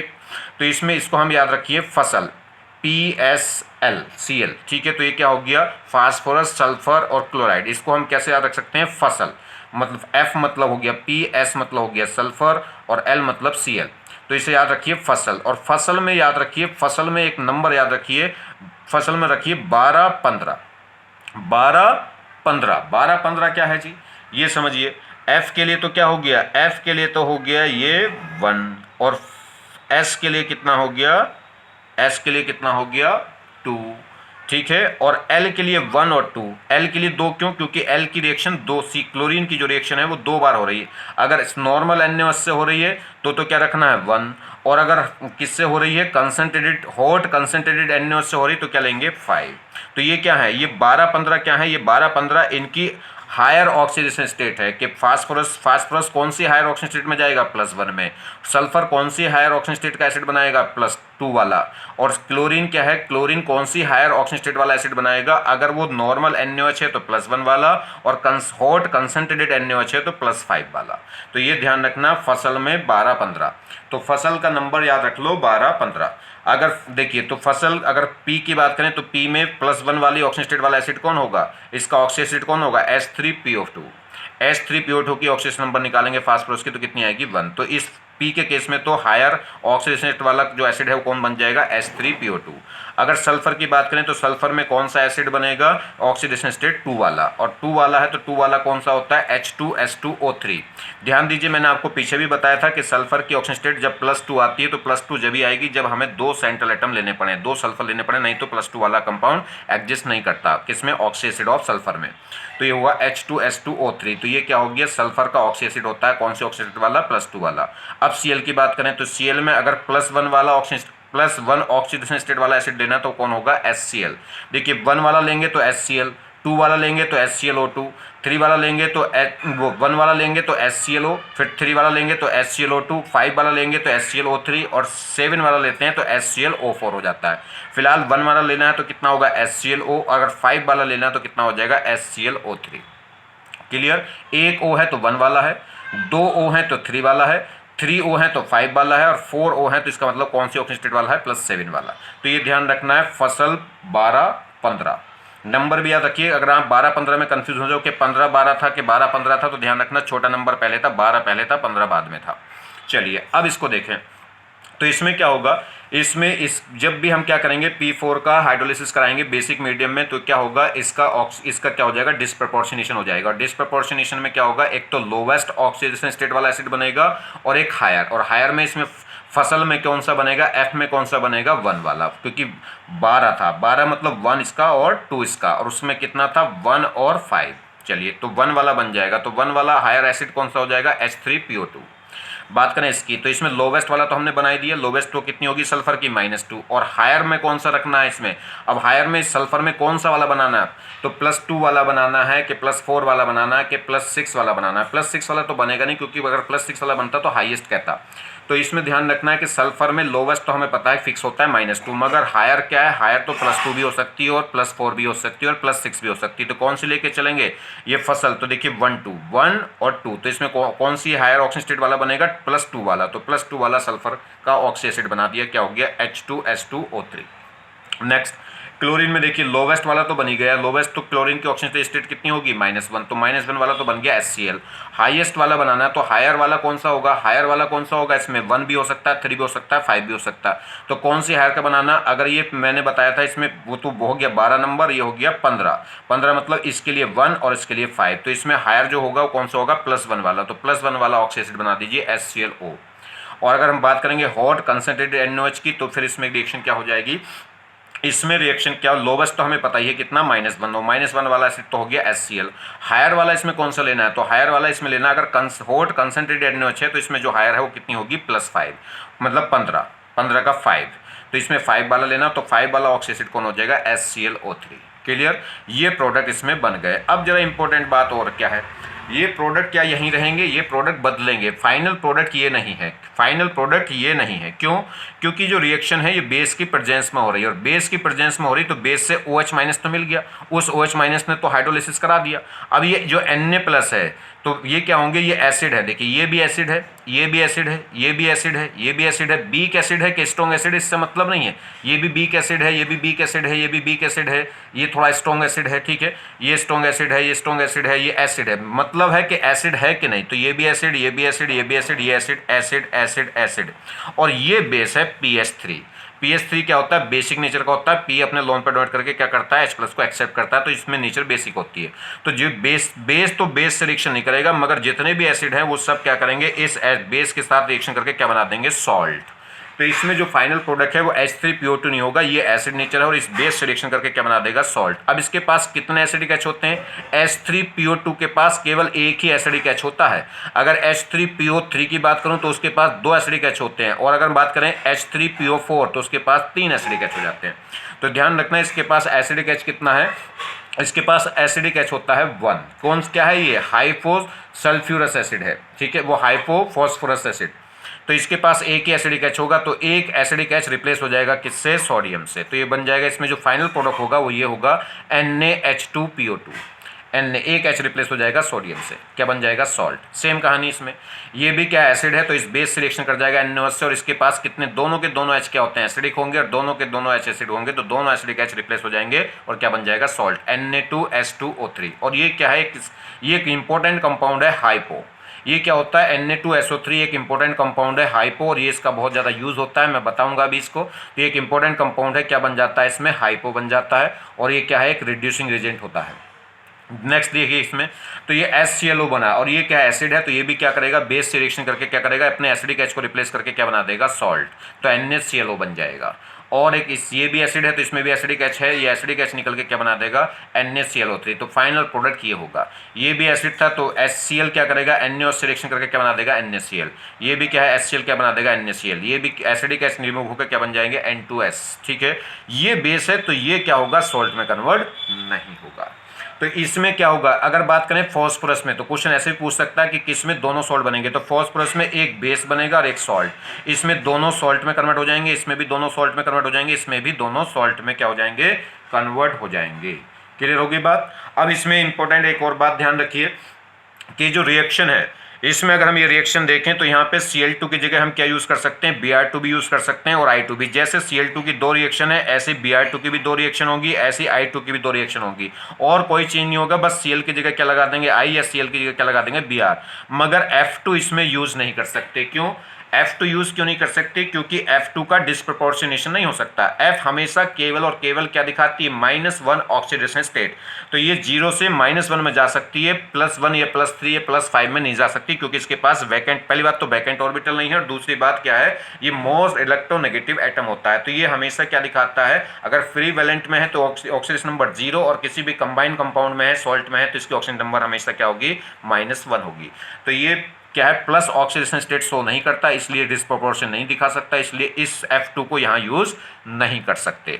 और एक इंपॉर्टेंट बात देखिए, जब Cl2 की रिएक्शन हम बेस की प्रेजेंस में Cl2 का हाइड्रोलिसिस करा रहे हैं बेस की प्रेजेंस में, तो एक्चुअल में Cl2 से बना क्या, इस Cl2 से बना एक तो Cl-। अगर मैं थोड़ी देर के लिए देखूं तो ये क्या बना होगा, Cl- ही तो बना होगा, और एक क्या बना होगा, ClO-। मतलब एक तो Cl2 0 से क्या जा रहा है, Cl- में, और एक Cl2 से क्या जा रहा है, ClO-। ClO- में Cl की ऑक्सीजन नंबर कितनी होगी, +1। तो यहां से क्या है, ध्यान रखिए कि जो हैलोजन है वो कन्वर्ट हो जाती है, जब बेसिक मीडियम में हाइड्रोलिसिस करते हैं तो हैलोजन कन्वर्ट होती है X-, एक बनेगा X- और एक बनेगा XO-। क्लियर, ये बात आगे यूज होगी, इसलिए मैंने स्पेशली अलग से बात बताई है कि जिससे आपको ध्यान रहे। चलिए नेक्स्ट अगर हम बात करें तो ध्यान रखिए, इस हाइपो के बारे में अगर हम बात करें तो हाइपो क्या होगा, मैंने बताया था इसमें क्या होगा, जब हम भी सल्फर की रिएक्शन कराते हैं तो उसमें क्या बन जाता है, हाइपो बन जाता है। और हाइपो एक स्ट्रॉन्ग एक रिड्यूसिंग एजेंट है। और ये क्या है, इसका यूज होता है, क्या क्या यूज है, तो हाइपो के यूज देख लो, एनसीईआरटी में तीन जगह इसके यूज के बारे में जिक्र कर रखा है। सिर्फ लिख रखा है एक शब्द में, एक लाइन में, कि ये हाइपो इसमें यूज हो जाएगा और इसमें यूज होगा, मगर कैसे यूज होगा ये आपको एनसीईआरटी में नहीं मिलेगा। तो ये तो आपको अलग से ही पढ़ना पड़ेगा, क्योंकि उसने अगर उस कह दिया कि जैसे कह दिया कि फोटोग्राफी में क्या होता है, हाइपो यूज होता है, तो आप फोटोग्राफी में हाइपो कैसे यूज होगा, उसका यूज तो आपको कहीं अलग से बुक से ही पढ़ना पड़ेगा, अलग किसी टीचर से पढ़ना पड़ेगा। एनसीईआरटी उतना नहीं बताती, एनसीईआरटी तो सिर्फ ये बताती है कि हाइपो का यूज है। भैया अब क्या क्या यूज होंगे, ये यूज बता दिए कि हाइपो का यूज है और कहाँ कहाँ यूज है, यहाँ यूज है, यहाँ यूज है, यहाँ यूज है। अब इसमें ये कैसे यूज होता है ये आपको एनसीईआरटी नहीं बताती, ये एनसीईआरटी कहती है अब आप पढ़िए कहीं से भी, आपका काम है। चलिए तो देखिए, तो हाइपो क्या है, it is use to remove off the decompose AGBR from photographic film. एक हाइपो का पहला यूज आ गया। तो हाइपो क्या है, हाइपो क्या करती है, डीकम्पोज एजीबीआर को रिमूव करने का काम करती है, किससे, फोटोग्राफिक फिल्म से। क्या होता है सुनिए, पुराने जमाने में जब हम क्या करते थे, कैमरे से फोटो खींचते थे तो उसमें एक रील डालता था कैमरामैन। जो कैमरामैन है उसके अंदर, कैमरे के अंदर एक रील डाल के रखता था और उस रील को डाल के जब वो फोटो खींचता था, रीजन क्या है, अब उस रील को वो बड़े संभाल के रखता था, वो रील कहीं किसी बच्चे के हाथ ना लग जाए, उससे क्या करते थे वो, इसलिए उसको दुबका के अपने बैग में हमेशा साथ रखता था। ठीक है, अगर वो क्या हो जाए, हम रील किसी बच्चे के हाथ लग जाए तो उस रील को तुरंत खोल देता था बच्चा, खोल के देखता, बच्चे की आदत होती है कि इसके अंदर क्या है, बच्चे को कोई खिलौना दे दो तो उसको खोल के देखता है कि इसके अंदर है क्या। आप कोई भी चीज दे दो बच्चे को तो बच्चा, ऐसा नहीं है कि बच्चा तोड़ता है उसे खराब करता है, नहीं, उसके अंदर जिज्ञासा है कि इसमें अंदर ऐसा है क्या, इसमें रियल में चीज है क्या जिसकी वजह से ये ऐसा है। तो ये जिज्ञासा बड़ी अच्छी होती है बच्चों में, मगर क्या करते हैं पेरेंट्स, इसे धीरे धीरे खत्म कर देते हैं अपनी चला के। ठीक है, कुछ बातें अपनी बता के, ऐसे नहीं करते बेटा, ऐसे कर वैसे कर, मगर वो उसको समझ ही नहीं पाते कि वो कहाँ है। उसके अंदर सीखने की जिज्ञासा थी कि जो खिलौना है, जो छोटी सी कार है, ये जो बाजा है, इसमें से आवाज कैसे निकली, कार कैसे दौड़ रही, इसलिए वो क्या करता था, उसे खोल के देख लेना चाहता था, जान लेना चाहता था कि इसके अंदर है क्या, मतलब जानने की इच्छा थी। अब क्या है, धीरे धीरे क्या कर देते हैं, आपको लोग बाग ऐसे बातें बता के क्या कर देते हैं, आपके वो जानने की जो इच्छा है उसको मार देते हैं, इसलिए क्या हो जाते हैं, आपको पढ़ाई हार्ड लगती है। चलिए खैर, अगर हम बात करें तो ये क्या होता है, हाइपो का पहला यूज हो गया, ये क्या करता है, अनडीकम्पोज एजीबीआर को क्या करता है, एजीबीआर को फोटोग्राफिक फिल्म से, जो फोटोग्राफिक फिल्म पे अनडीकम्पोज एजीबीआर है उसको रिमूव करने में यूज होती है। तो उस रील को क्या क्या करते थे, देखिए ये जो एजीबीआर है, ये उस रील पे क्या होता है, जो रील होती थी, ये जो रील है, इस रील पे ये क्या कोटेड होती थी, किसकी, एजीबीआर की, एजीबीआर का कोट चढ़ा होता था उस रील पे। ठीक, अब क्या होगा, ये जो एजीबीआर है बहुत ज्यादा सेंसिटिव होता है, किसके रेस्पेक्ट में, लाइट के रेस्पेक्ट में, कह सकते हैं फोटोन के रेस्पेक्ट में। जैसे ही फोटोन के संपर्क में आता है तो तुरंत ये रिएक्शन दिखा देता है। क्या करेगा, जो एजीबीआर है, जो एजीबीआर की इस पे कोटेड चढ़ी हुई है, इस रील पे, रील बोलते हैं इसको, तो इस पे क्या है, ये एजीबीआर की कॉट चढ़ी होती है, और इसी एजीबीआर जैसे ही क्या होगा, फोटोन के संपर्क में आएगा, मतलब लाइट के संपर्क में आएगा, तो फोटोन क्या करेगा, इस पे जाके जैसे ही कोलाइड करता था तो यहाँ से इसको क्या करता था, इससे इलेक्ट्रॉन इधर ट्रांसफर करा देता था। ये फोटोन इस पे टकराएगा तो इस बीआर से इलेक्ट्रॉन कहाँ भाग जाएंगे, एजी पे, और ये यहाँ पे क्या था, ये एजी प्लस और बीआर माइनस, एजी प्लस तुरंत इलेक्ट्रॉन लेके क्या हो जाता था, एजी बन जाता था। तो ये क्या हो जाएगी, डीकम्पोज, जो एजीबीआर है वो सनलाइट की प्रेजेंस में या फोटोन की प्रेजेंस में क्या हो जाता है, डीकम्पोज हो जाता है, और क्या बना देता है, एजी और बीआर2। ठीक, तो इसलिए अगर एक बार बच्चे ने उस रील को खोल दिया, अगर बच्चे ने रील को एक बार खोल दिया तो क्या हो गया, बस समझ लीजिए वो रील खराब हो गई, क्योंकि उस पर क्या हो गया, उसका जो एजीबीआर है वो क्या हो जाएगा, डीकम्पोज होना स्टार्ट हो गया होगा, जैसे ही बच्चे ने उसको खोल दिया होगा तो वो डीकम्पोज होना शुरू हो जाएगा। तो इसकी जो क्लॉटिंग है इस पर क्या होगा, इस पर डीकम्पोज होकर ये होना शुरू हो जाएगा, और उस पर क्या होगा, तो वो रील क्या हो जाएगी, खराब हो जाएगी। तो इसलिए वो क्या करता था, बच्चे से बचा के रखता था, या कह सकते हैं उस रील को जब तक फोटो ना खींच ले तब तक वो उसको ओपन नहीं करता था। चलिए, होता क्या है, अगर हम बात करें, जैसे हमारे पास ये रील है और रील के सामने, कैमरे के सामने आप खड़े हैं, और कैमरे से जैसे ही फ्लैक्स डाला जाता था तो फ्लैक्स से क्या निकलेंगे, फोटोन निकलेंगे। वो फोटोन आपकी बॉडी पे कोलाइड करेंगे, और कोलाइड करके जो फोटोन आपकी बॉडी पे कोलाइड करे वो वापस बैक हो जाते थे, किसकी तरफ, वो वापस आपकी बॉडी से रिफ्लेक्ट होकर कहाँ भागेंगे, कैमरे की तरफ, और कैमरे की रील पे जाके वो पड़ते थे। तो आपकी जहाँ जहाँ से देखिए, जहाँ जहाँ से आपके पूरे बॉडी पे क्या होगा, जो फोटोन होंगे, जो फोटोन यहाँ आएंगे वो तो पार निकल जाएंगे, जो फोटोन आपकी बॉडी से जो टकराएंगे वही वापस जाएंगे। तो इसलिए आप जब वापस जाएंगे तो वो क्या करता था, ये इस जब वो वापस कैमरे में जाके फोटोन एंटर करते थे तो इस रील पे जाके टकराएंगे, और रील पे क्या होंगे, जहां जहां फोटोन टकराएंगे वहां वहां का AGBR क्या हो जाता था, डीकम्पोज, और आपकी फोटो वहां छप जाती थी, किसकी फॉर्म में, AG। तो जो फोटो फिक्स होती है वो किसके ऊपर होती है, AG क्या है, फोटो रील में फिक्सिंग है, मगर क्या होगा, जो फोटोन जैसे आता था वो क्या होगा, डीकम्पोज। अब ये जो हिस्सा जहां जहां भी फोटोन आके टकराया, फोटोन कौन सा टकराएगा, जो आपकी बॉडी से रिफ्लेक्ट होकर फोटोन आया है वो फोटोन इस रील पे जाके टकराएगा, और जहां भी टकराएगा वहां का AGBR डीकम्पोज होकर क्या हो जाएगा, AG फिक्सिंग कर देगा, और AG फिक्सिंग होगी तो आपकी फोटो इस पे क्या है, छप जाएगी। मगर अब क्या है, जब ये फोटो खींचने के बाद उस रील को क्या करेगा, तो रील को निकालेगा, तो अभी इस पे भी जहां जहां फोटो आपकी बन गई वहां वहां का तो AGBR क्या हो गया, डीकम्पोज हो गया, वो तो AG में फिक्सिंग हो गया, AG ने अपने आपके फोटो को क्या कर दिया, यहां बना दिया है। मगर बाकी एरिया पे क्या है, अभी AGBR डीकम्पोज अनडीकम्पोज पड़ा है। तो इस अनडीकम्पोज अगर AGBR को हटाने के लिए क्या करेगा वो, अगर इसको क्या कर दे, अगर वो क्या करे, इसको ना हटाए, अगर इस अनडीकम्पोज AGBR को ना हटाए और रील को खोल दे, तो रील को खोलने से क्या होगा कि ये जो वेस्टेज जो अनडीकम्पोज AGBR पड़ा है, ये क्या होगा, जो रूम है, रूम की लाइट से या बल्ब लाइट से या टॉर्च लाइट से क्या होगा, ये डीकम्पोज होना शुरू हो जाएगा, और डीकम्पोज होना शुरू होगा तो यहाँ पे फोटो क्या होगा, बिगड़ जाएगा। ठीक है, क्योंकि AG फिक्सिंग होने लगेगी, तो तो अनोदर चीजों की क्या है, यहाँ फोटो फिक्सिंग होने लगेगी, तो इसको क्या करेगा, वो रिमूव करेगा, जिससे बाकी फोटो को, जो फोटो इस पे छप गया उसको बेकार ना करे, या किसी और की फोटो ना छाए, किसी और ऑब्जेक्ट की फोटो इस पे ना आए। तो इसके लिए इसे रिमूव करना पड़ेगा। तो रिमूव करने के लिए क्या करें कि उस रील को पानी में डाल दे। पानी में डालने से कोई फायदा नहीं होगा, क्योंकि जो AGBR है वो पानी में सॉल्युबल नहीं होता। अगर आप देखें, आपने देखा होगा AGI, AGBR, AGCL, AGF, तो AGI क्या होते हैं, येलो कलर के प्रेसिपिटेट होते हैं। प्रेसिपिटेट मतलब वाटर में इंसॉल्युबल होते हैं। ऐसी AGBR क्या होता है, पेल येलो कलर का होता है, मतलब लाइट येलो कलर के प्रेसिपिटेट होते हैं, तो ये वाटर में क्या होंगे, इंसॉल्युबल। ऐसे AGCL आपने देखा होगा, व्हाइट प्रेसिपिटेट होते हैं। प्रेसिपिटेट मतलब वाटर में इनसॉल्युबल है। AGF ये प्रेसिपिटेट नहीं होता, ये वाटर में सॉल्युबल होता है। तो ध्यान दीजिए, AGBR क्या है, वो प्रेसिपिटेट बनाता है, वो वाटर में सॉल्युबल नहीं है। तो अगर इस रील को पानी से धोएंगे तो क्या होगा, ये जो अनडीकम्पोज AGBR है ये रिमूव नहीं होगा, क्योंकि ये पानी में सॉल्युबल नहीं है। तो देखिए, अगर आप देखें तो सबसे ज्यादा प्रेसिपिटेट बनाने की टेंडेंसी किसकी होती है, जैसे जैसे डाउन इधर जा रहे हैं तो यहाँ पे ये सॉल्युबल है और ये इनसॉल्युबल है।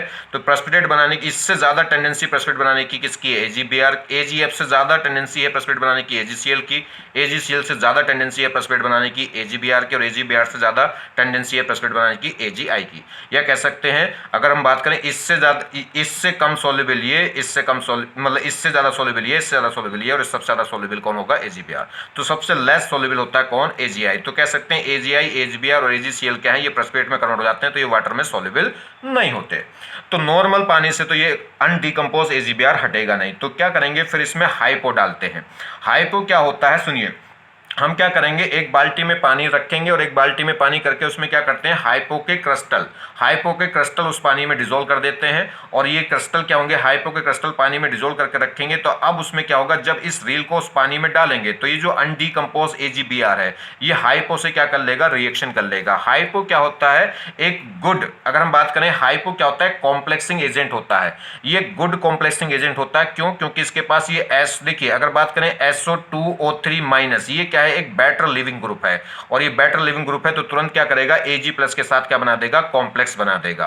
तो ये क्या करेगा, जब हम क्या करेंगे, इस हमने एक वाटर लिया, उस वाटर, एक बाल्टी में पानी लेंगे और पानी में क्या कर देंगे, हाइपो के क्रिस्टल को डिसॉल्व कर देंगे, और उसमें जब क्या करेंगे, इस रील को डालेंगे, तो इस रील पे जो अनडीकम्पोज AGBR है वो हाइपो के साथ रिएक्शन करके क्या बना देगा, कॉम्प्लेक्स। क्यों, क्योंकि ये क्या है, एक कॉम्प्लेक्सिंग एजेंट है, और ये कॉम्प्लेक्स बन जाएगा। कॉम्प्लेक्स क्या होते हैं, वाटर में सॉल्युबल। ऑलमोस्ट जितने भी कॉम्प्लेक्स हैं वो ऑलमोस्ट कॉम्प्लेक्स क्या होते हैं, सॉल्युबल होते हैं वाटर में। देखिए ये अंदर का पार्ट भले ही आयनाइज ना हो, मगर इतना पार्ट तो आयनाइज हो जाता है, ये कैटायन और ये एनायन, तो इतना पार्ट तो क्या हो जाता है वाटर में। तो वाटर में ये सॉल्युबल होंगे, सॉल्युबल होंगे तो इसका मतलब AGBR क्या हो गया होगा, हट गया होगा, क्योंकि AGBR ने सिलेक्शन करके क्या बना दिया होगा, सॉल्ट, और सॉल्ट बना दिया होगा। ये सॉल्ट पानी में डिजोल्व होगा तो ये पानी में क्या हो जाएगा, निकल जाएगा इस रील से। तो समझ में आ गई बात। तो AGBR जो अनडीकम्पोज AGBR है उसको हाइपो कैसे हटाता है, पहले इससे रिएक्शन करके क्या बना देगा, एक सॉल्ट, एक कॉम्प्लेक्स बना देगा, और ये जो कॉम्प्लेक्स है ये सॉल्युबल होगा, सॉल्युबल होगा तो आराम से पानी में क्या हो जाएगा, निकल जाएगा, उतर जाएगा इससे। ठीक। और उससे क्या हो जाएगा, जो अनडिकम्पोज Br है वो क्या हो जाएगा, इस रील पे से हट जाएगा। अब उसके बाद सिर्फ ये फोटो बचेगा, फोटो, और ये फोटो जो बचेगा वो क्या करेगा, इस फोटो को अनोदर कागज पे या कॉपी जिस पे भी उसे उतारना है वो उस कपड़े पे उतार लेगा। आगे बात समझ में, चलिए तो देखिए, तो एक इसमें और क्वेश्चन पूछे जा सकते हैं। क्वेश्चन पूछ ले कि जो फोटोग्राफिक फिल्म है, फोटोग्राफिक फिल्म में जो रॉ मटेरियल है वो कौन होता है, AGBR। जो रील होती है यानी कि जो फोटो हम निकालते हैं इसमें जो रॉ मटेरियल होता है वो कौन होता है, AGBR। और जो फोटो होगी वो किस पे जाके फिक्स होती है, तो फिक्सिंग कौन है, फोटो फिक्सिंग कौन है, AG। ये क्या करता है, फोटो को फिक्स कर देता है रील पे। और रॉ मटेरियल कौन था, AGBR था।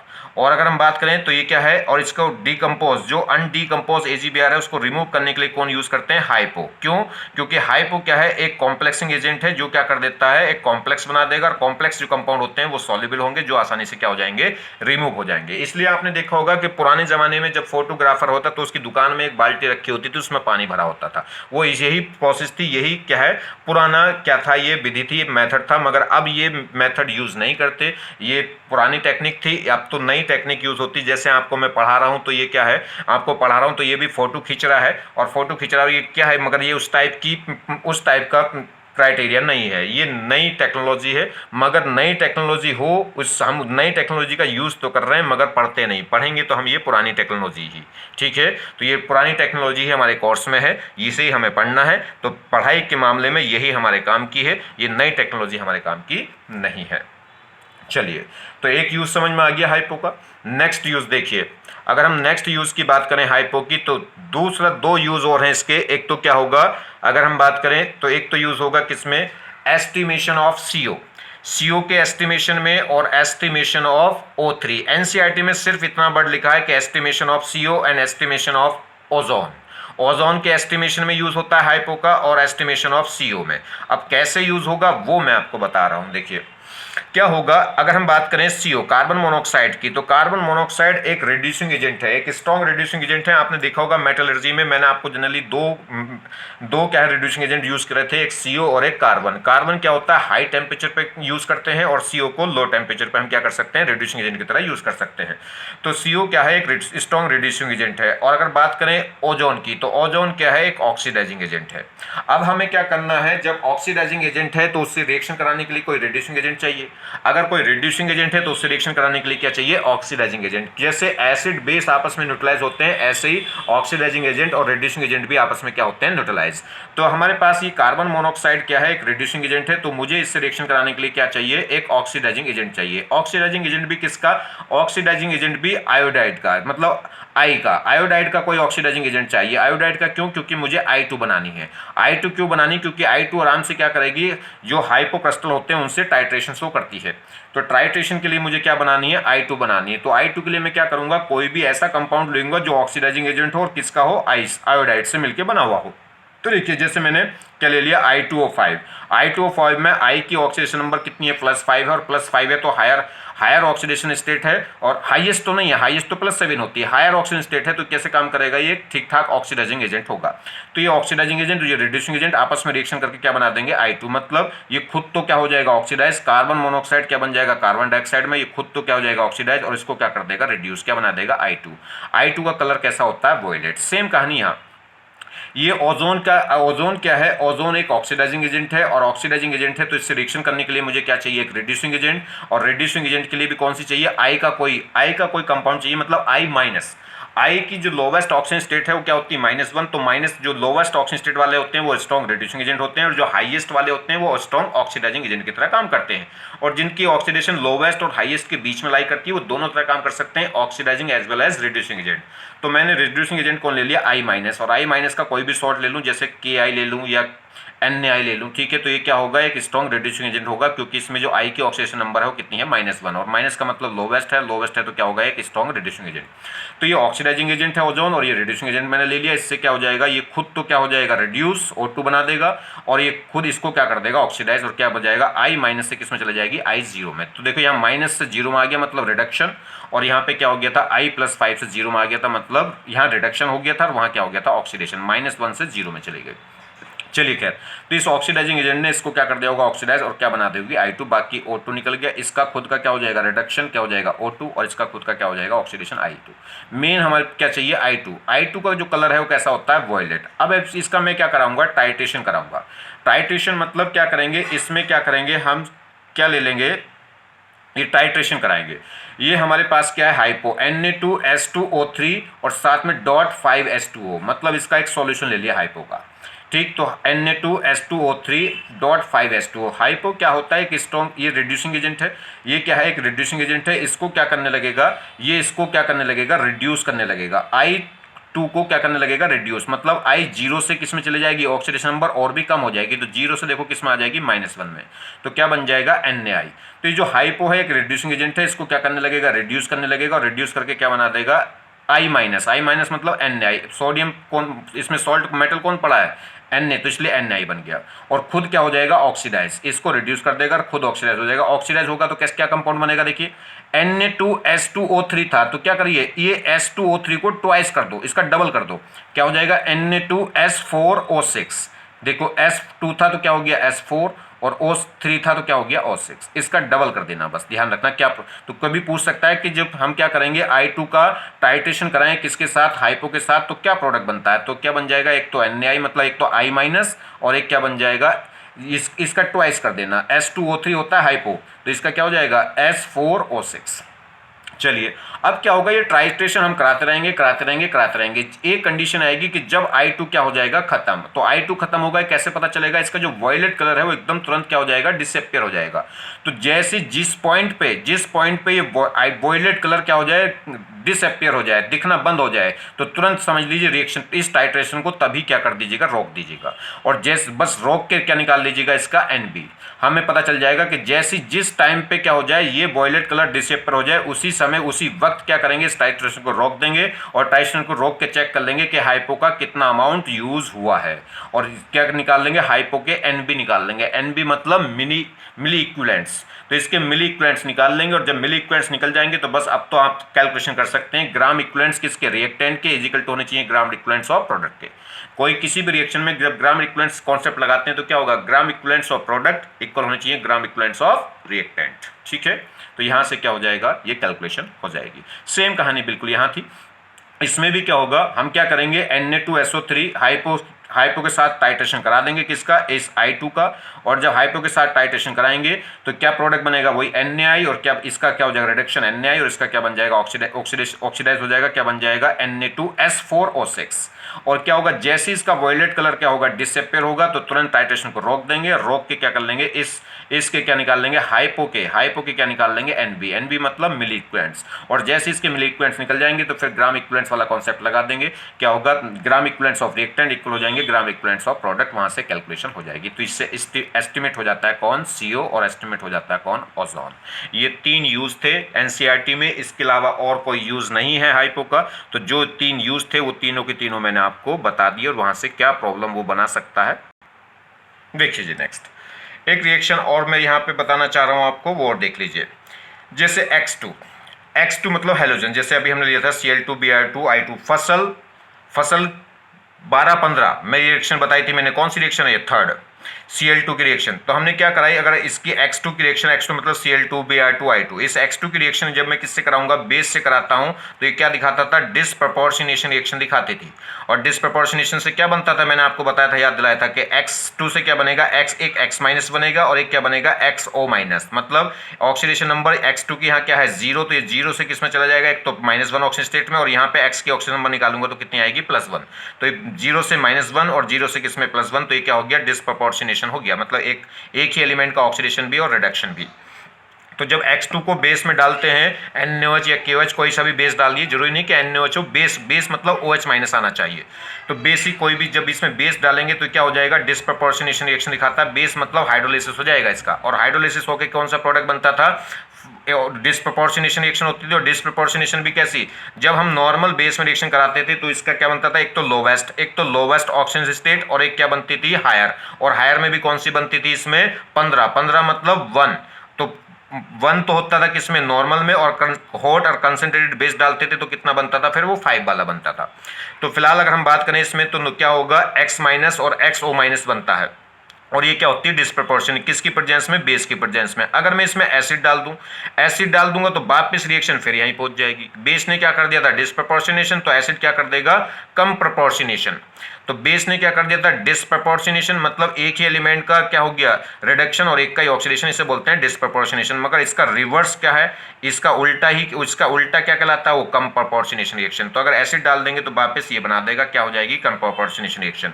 यहाँ पे जो हैलोजन है वो फ्लोरीन यूज नहीं कर सकते, मैंने आपको पहले भी बताया था। F2 यूज नहीं कर सकते, Cl2 यूज कर सकते हैं, Br2 और I2। F2 यूज क्यों नहीं कर सकते, क्योंकि इसकी जो ऑक्सीडेशन नंबर है केवल और केवल -1 होती है। ये केवल 0 से किस में जा सकता है, -1 में, +1 में नहीं जा सकता। जब ये +1 में नहीं जा सकता तो ये डिस्प्रोपोर्शनेशन रिएक्शन नहीं दिखा सकता, इसलिए F2 यूज नहीं करते। चलिए रिएक्शन देखें, जैसे मान लीजिए मैंने क्लोरीन ले ली, कोई सी भी ले सकते हैं, फिलहाल क्लोरीन ले ली। तो अगर क्लोरीन इसमें ले ली है तो क्लोरीन क्या करेगी, मैंने एक बेस से रिएक्शन करा दी, कौन सा बेस लिया, कैल्शियम हाइड्रोक्साइड। क्लोरीन की रिएक्शन कैल्शियम हाइड्रोक्साइड से करा दी तो क्या होगा, इस Cl2 का क्या बन जाएगा, एक तो Cl- बन जाएगा और एक क्या बन जाएगा, ClO-। क्लियर हो गई बात। ये एनायन जनरेट होंगे। अब ये जो एनायन है किससे, ये कैटायन सॉल्टी तो है, जब यहाँ से ये टूटेगा तो क्या होगा, Ca+2 और OH-। ये कार्बन कैटायन तो बेस्ट पड़ा है, तो ये कार्बन कैटायन, ये एनायन क्या होंगे, इसके साथ कंबाइन करेंगे। ये जो एनायन बने हैं ये एनायन क्या होंगे, इस कैटायन के साथ कंबाइन होंगे, तो क्या बनाएगा, Ca+2 पे 2 Cl- जुड़ेंगे तो क्या बन जाएगा, CaCl2, और 2 ये वाले एनायन जुड़ जाएंगे तो क्या बन जाएगा, CaOCl2 का होल ट्वाइस। क्योंकि इस पे चार्ज कितना है, -1, और इस पे कितना है, -1, और इन पे कितना है, +2, तो +2 पे -1 वाला कितने जुड़ जाएंगे, 2, तो CaCl2। ऐसे ही Ca+2 पे ये कितने जुड़ जाएंगे, अगर इसके साथ कंबाइन होगा तो क्या बन जाएगा, CaOCl2। चलिए ये क्या है, इन दोनों को अगर मैं पूरा मिक्स कर दूं, पूरे को जोड़ लूं, इन दोनों प्रोडक्ट को, ये 2 प्रोडक्ट बने, इन दोनों को अगर मैं जोड़ लूं तो क्या हो जाएगा, कैल्शियम कितने हो जाएंगे, 2, तो Ca2, ऑक्सीजन भी कितना हो जाएंगे, 2, और क्लोरीन कितनी हो जाएंगी, 2 यहाँ पे और 2 यहाँ पे, तो कितनी हो जाएंगी, 4। ये क्या है, इसको मैं क्या कर दूं, डिवाइड कर दूं 2 से डिवाइड करूंगा तो ये 2 भी कट, तो ये 2 भी कट, और यहाँ से 4 कट होकर कितना बचेगा, 2, तो ये क्या बन जाएगा, CaO और Cl2। ये क्या हो गया, इंपेरिकल फॉर्मूला आ गया। ये क्या आ गया है, इंपेरिकल फॉर्मूला।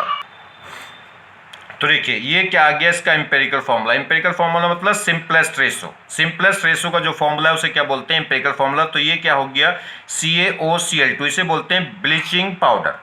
तो ये ब्लीचिंग पाउडर का मोलिकुलर फॉर्मूला नहीं, इंपेरिकल फॉर्मूला। तो ध्यान रखना, ब्लीचिंग पाउडर का मोलिकुलर फॉर्मूला नहीं होता है, क्या होता है, इंपेरिकल फॉर्मूला होता है, मतलब सिंपलेस्ट रेशो होता है।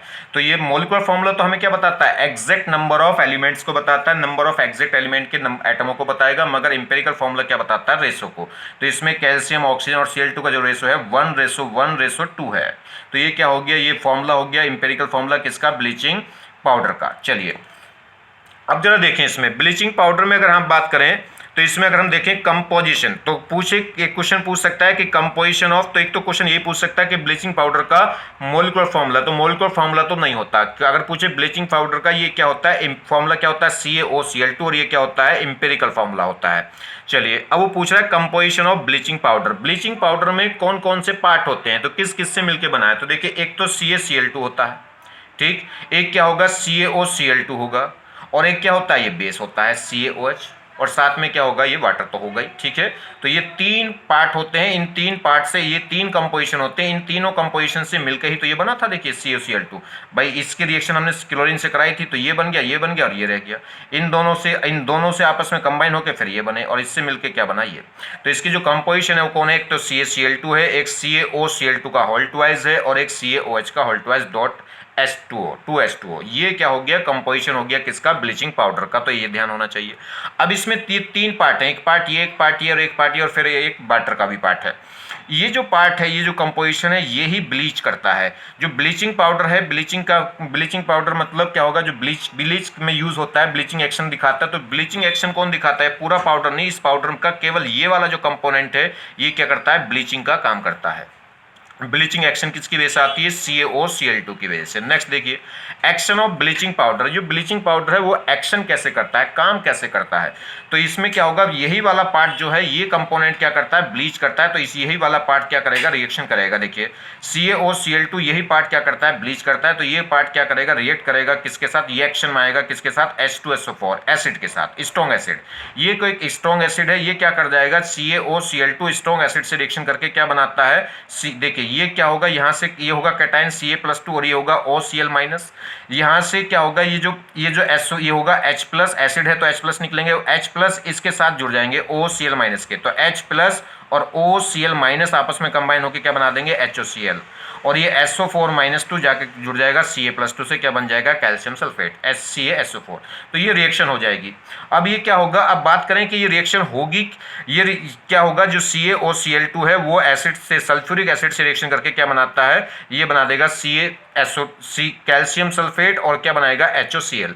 ये जो HOCl है ये वीक एसिड है, वीक एसिड है, मगर क्या होगा, ये अनस्टेबल होता है। मैंने आपको बताया था 3 कंपाउंड, एक तो कार्बोनिक एसिड H2CO3, एक बताया था H2SO3 और एक बताया था HOCl। ये क्या होते हैं, वीक होते हैं और ये हल्की सी उमस से क्या हो जाते हैं, ब्रेक हो जाते हैं। तो ये क्या होगा, ये वीक एसिड है मगर क्या है, ये लेस स्टेबल है, और लेस स्टेबल है तो क्या होगा, हाथों हाथ कन्वर्ट हो जाता है किसमें, ये HCl और O में। तो ये HCl और O में क्या हो जाएगा, कन्वर्ट हो जाएगा और क्या बन जाएगा, तो क्या निकल गई, ये नेसेंट ऑक्सीजन। और नेसेंट ऑक्सीजन निकल गई है तो ये नेसेंट ऑक्सीजन क्या कर देगी, किसी को ऑक्सीडाइज कर देगी। ऑक्सीडाइज कर देगी मतलब ब्लीच कर देगी, मतलब उसके कलर को उड़ा देगी, कलर को गायब कर देगी। तो ध्यान, एक क्वेश्चन तो ये पूछ सकता है, तो ध्यान दीजिए कि इसमें जो ब्लीचिंग एक्शन है वो किसकी वजह से आता है, क्योंकि इसमें नेसेंट ऑक्सीजन निकलती है और नेसेंट ऑक्सीजन निकलेगी तो क्या कर देगी, ये क्या है, नेसेंट ऑक्सीजन क्या होगी, एक ऑक्सीडाइजिंग एजेंट है जो क्या कर देती है, ब्लीच कर देती है।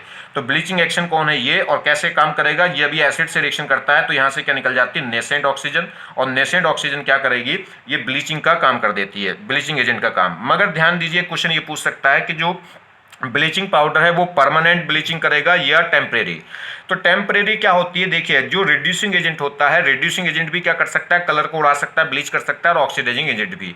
अगर जो रिड्यूसिंग एजेंट की वजह से, रिड्यूसिंग एजेंट की वजह से अगर जो ब्लीचिंग हुई है, जो कलर उड़ गया है वो वापस रिटर्न हो सकता है। क्यों, क्योंकि एयर में क्या होगा, O2 होगी और O2 क्या करेगी, उस रिडक्शन को वापस क्या कर देगी, ऑक्सीडाइज कर देगी, और ऑक्सीडाइज कर देगी तो वो कलर क्या आ जाएगा, वापस आ जाएगा। तो अगर किसी भी प्रोसेस में रिडक्शन की वजह से किसी कंपाउंड का कलर गायब हो गया है तो वो वापस बैक हो सकता है, क्योंकि जो एयर है जब उससे एयर के वो संपर्क में आएगा तो एयर में O2 होती है और O2 उसको क्या कर देगी, वापस ऑक्सीडाइज कर देगी, तो कलर क्या हो जाएगा, टेम्परेरी होता है। वो टेम्परेरी, वो क्या कहलाएगा, तो जो ब्लीचिंग है वो टेम्परेरी कहलाएगी। जब रिडक्शन से कोई ब्लीचिंग होगी तो वो टेम्परेरी। मगर यहाँ पे जो ब्लीचिंग है वो किससे हो रही है, ऑक्सीडेशन से, और ऑक्सीडेशन से हो रही तो क्या होगा, इसे कोई रिड्यूसिंग एजेंट डालेंगे तो वापस कलर आने की कोशिश होगी। अब रिडक्शन होगा नहीं, क्योंकि एयर में जब आप खुले में लाएंगे तो एयर में क्या है, O2 है, और O2 के एक ऑक्सीडाइजिंग एजेंट है, तो वापस रिड्यूस नहीं करेगी। तो ध्यान रखेंगे, जो ब्लीचिंग पाउडर है वो क्या है, परमानेंट ब्लीच एजेंट है। तो परमानेंट क्या हो गया, ये परमानेंट ब्लीचिंग एजेंट हो गया, कौन, ब्लीचिंग पाउडर। क्यों, क्योंकि वो ऑक्सीडेशन की वजह से क्या करता है, ब्लीच करता है, या ऑक्सीडेशन की वजह से कलर क्या करता है, गायब करता है। एक और क्वेश्चन पूछ सकता है कि अगर हम बात करें, ये बताइए, ये रिएक्शन जैसे मैंने इससे ये CaOCl2 जो क्या होता है, ब्लीचिंग एक्शन होता है, ब्लीचिंग एजेंट होता है, ब्लीचिंग कंपोनेंट होता है, जो ब्लीचिंग पाउडर में जो पार्ट है, कंपोनेंट है जो क्या करता है, ब्लीच करने का काम करता है, वो यही है। इस और कैसे एक्शन में आता है, जब ये एसिड से रिएक्शन करते हैं। इस स्ट्रॉन्ग एसिड से मैंने रिएक्शन कराई तो ये रिएक्शन होगी कि नहीं होगी, जरा इसका पता करें। ये रिएक्शन क्यों हो रही है, मान लो मैं कहूं कि रिएक्शन नहीं होगी, तो देखिए ये क्या है, स्ट्रॉन्ग एसिड, और इससे जो बना वो क्या होगा, वीक एसिड। स्ट्रॉन्ग टूट के क्या बन रहे हैं, वीक बन रहे हैं, और स्ट्रॉन्ग टूट के वीक बन रहे हैं तो वो रिएक्शन होगी।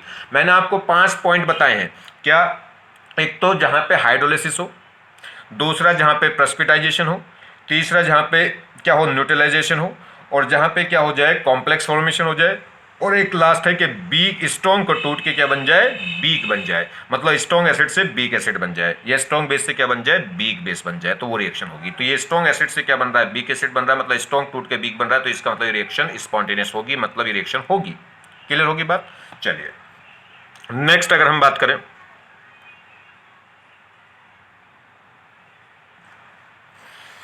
ये शायद आपको दिखाई नहीं दिया, देखिए, तो मैंने आपको बताया था दोनों कंबाइन होकर क्या बनाएंगे, Ca2O2Cl2, और जब इसको डिवाइड करेंगे तो क्या आता है, ये CaOCl2, और ये क्या हो जाता है, इंपेरिकल फॉर्मूला आ जाती है कि ये फॉर्मूला कहलाता है किसका, ब्लीचिंग पाउडर का। और ब्लीचिंग पाउडर का ये कौन सा फॉर्मूला है, ये इंपेरिकल फॉर्मूला है, क्योंकि ये सिंपलेस्ट रेशो है।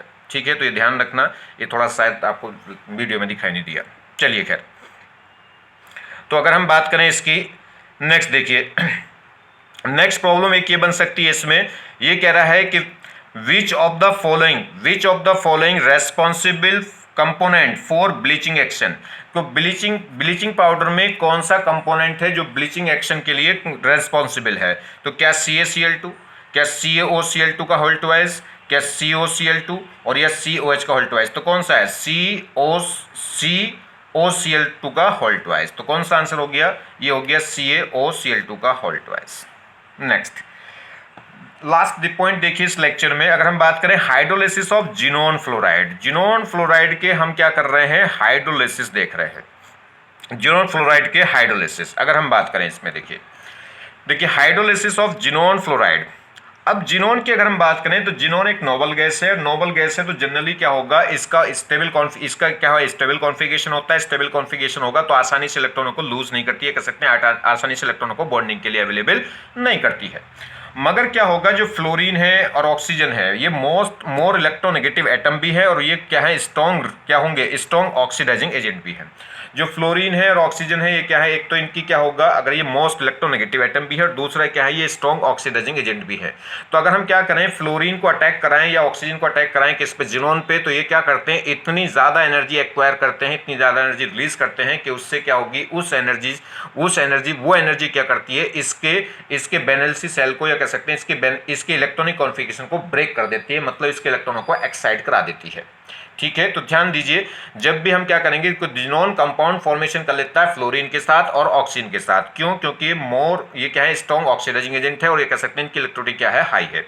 दूसरा रीजन क्या है कि जब ये आप क्या करते हैं, कोलाइड करते हैं जिनोन से, फ्लोरीन या ऑक्सीजन जब जिनोन से कोलाइड करते हैं तो कोलाइड करके क्या करते हैं कि लॉट ऑफ एनर्जी क्या करते हैं, रिलीज, और वो एनर्जी क्या करती है, इस जिनोन के इलेक्ट्रॉनिक कॉन्फ़िगरेशन को ब्रेक करा देती है, मतलब इलेक्ट्रॉनों को एक्साइट करा देती है, और जिससे कंपाउंड फॉर्मेशन एग्जिस्ट कर जाता है। अगर हम बात करें ऑक्सीडेशन स्टेट की, तो जिनोन जनरली केस में होता है 0। अगर वो एलिमेंट स्टेट में है तो क्या ऑक्सीडेशन नंबर क्या होगी, 0। और 0 से अगर एक इलेक्ट्रॉन जंप करा तो कितनी बैलेंसी आ जाएगी, 2। अगर 2 इलेक्ट्रॉन जंप करेंगे तो कितने अनपेड हो जाएंगे, 4। तो कोवैलेंसी कितनी आ जाएगी, अगर ऑक्सीजन स्टेट कितनी आ जाएगी, ऑक्सीजन स्टेट आ जाएगी 4। ऐसी तो कितनी वेरी करेगी, 2, 4, 6 और मैक्सिमम कितनी हो सकती है, 8 हो सकती है, क्योंकि आउटर मोस्ट सेल में 8 इलेक्ट्रॉन है।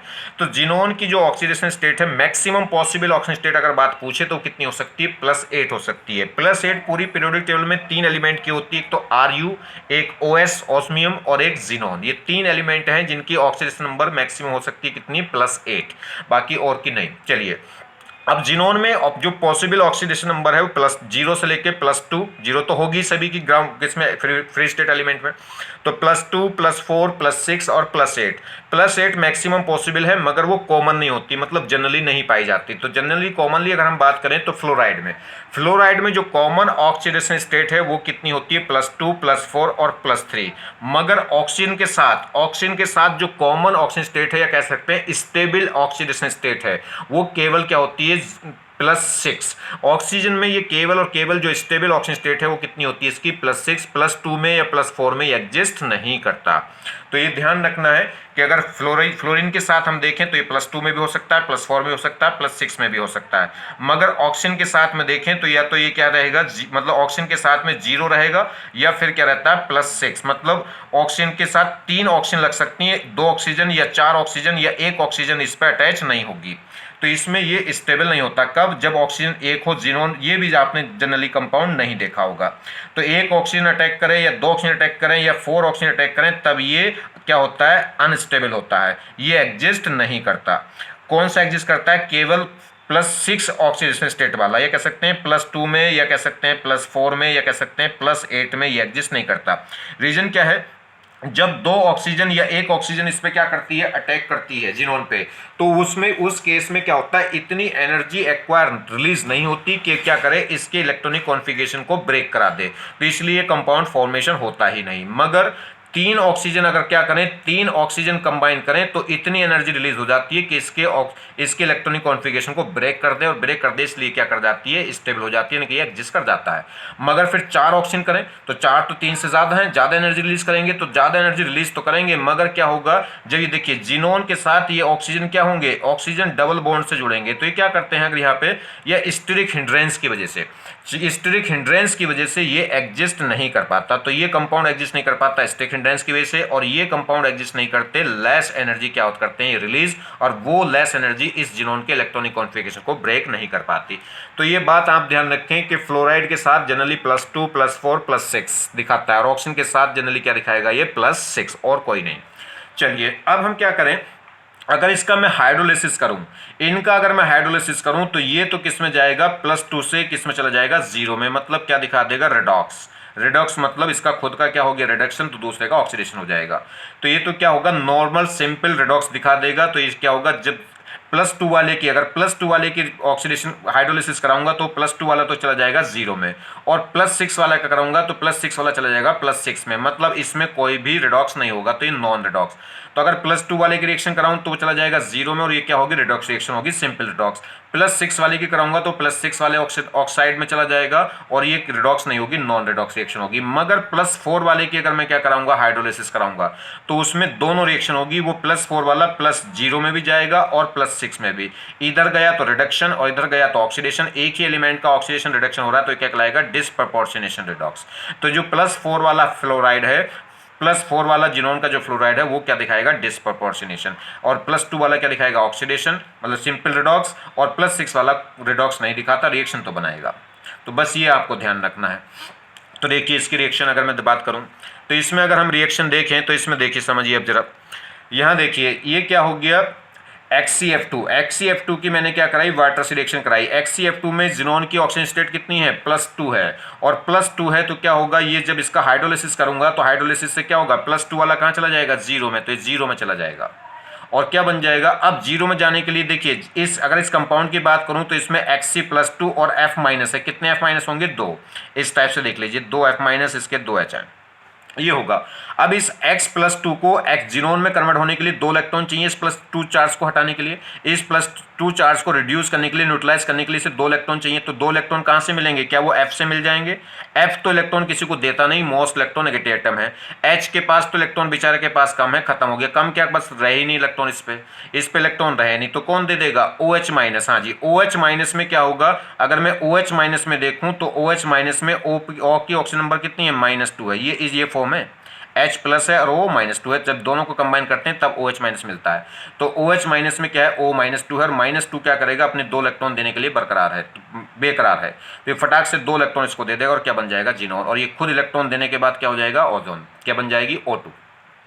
इसका क्या हो जाएगा, इसका रिडक्शन इसका क्या हो जाएगा, ऑक्सीडेशन, -2 से कहाँ चला जाएगा, 0 में, और इसके +2 से क्या हो जाएगा, 0 में, इसका क्या हो जाएगा, रिडक्शन। तो इसका रिडक्शन और ऑक्सीजन का क्या हो जाएगा, ऑक्सीडेशन। तो क्या हो गई, सिंपल रिडॉक्स हो गई। क्लियर होगी बात। तो जिनोन को +2 इलेक्ट्रॉन रिलीज, 2 इलेक्ट्रॉन लेके किस में चला जाएगा, 0 में। 0 में कैसे पता चला कि +2 वाला किस में जाता है, 0 में, वो तो मैंने एडिशनल बात बता दी कि इसे 2 इलेक्ट्रॉन चाहिएंगे, +2 से 0 में जाने में 2 इलेक्ट्रॉन कहाँ से मिले होंगे, O-2 ने दे दिए होंगे।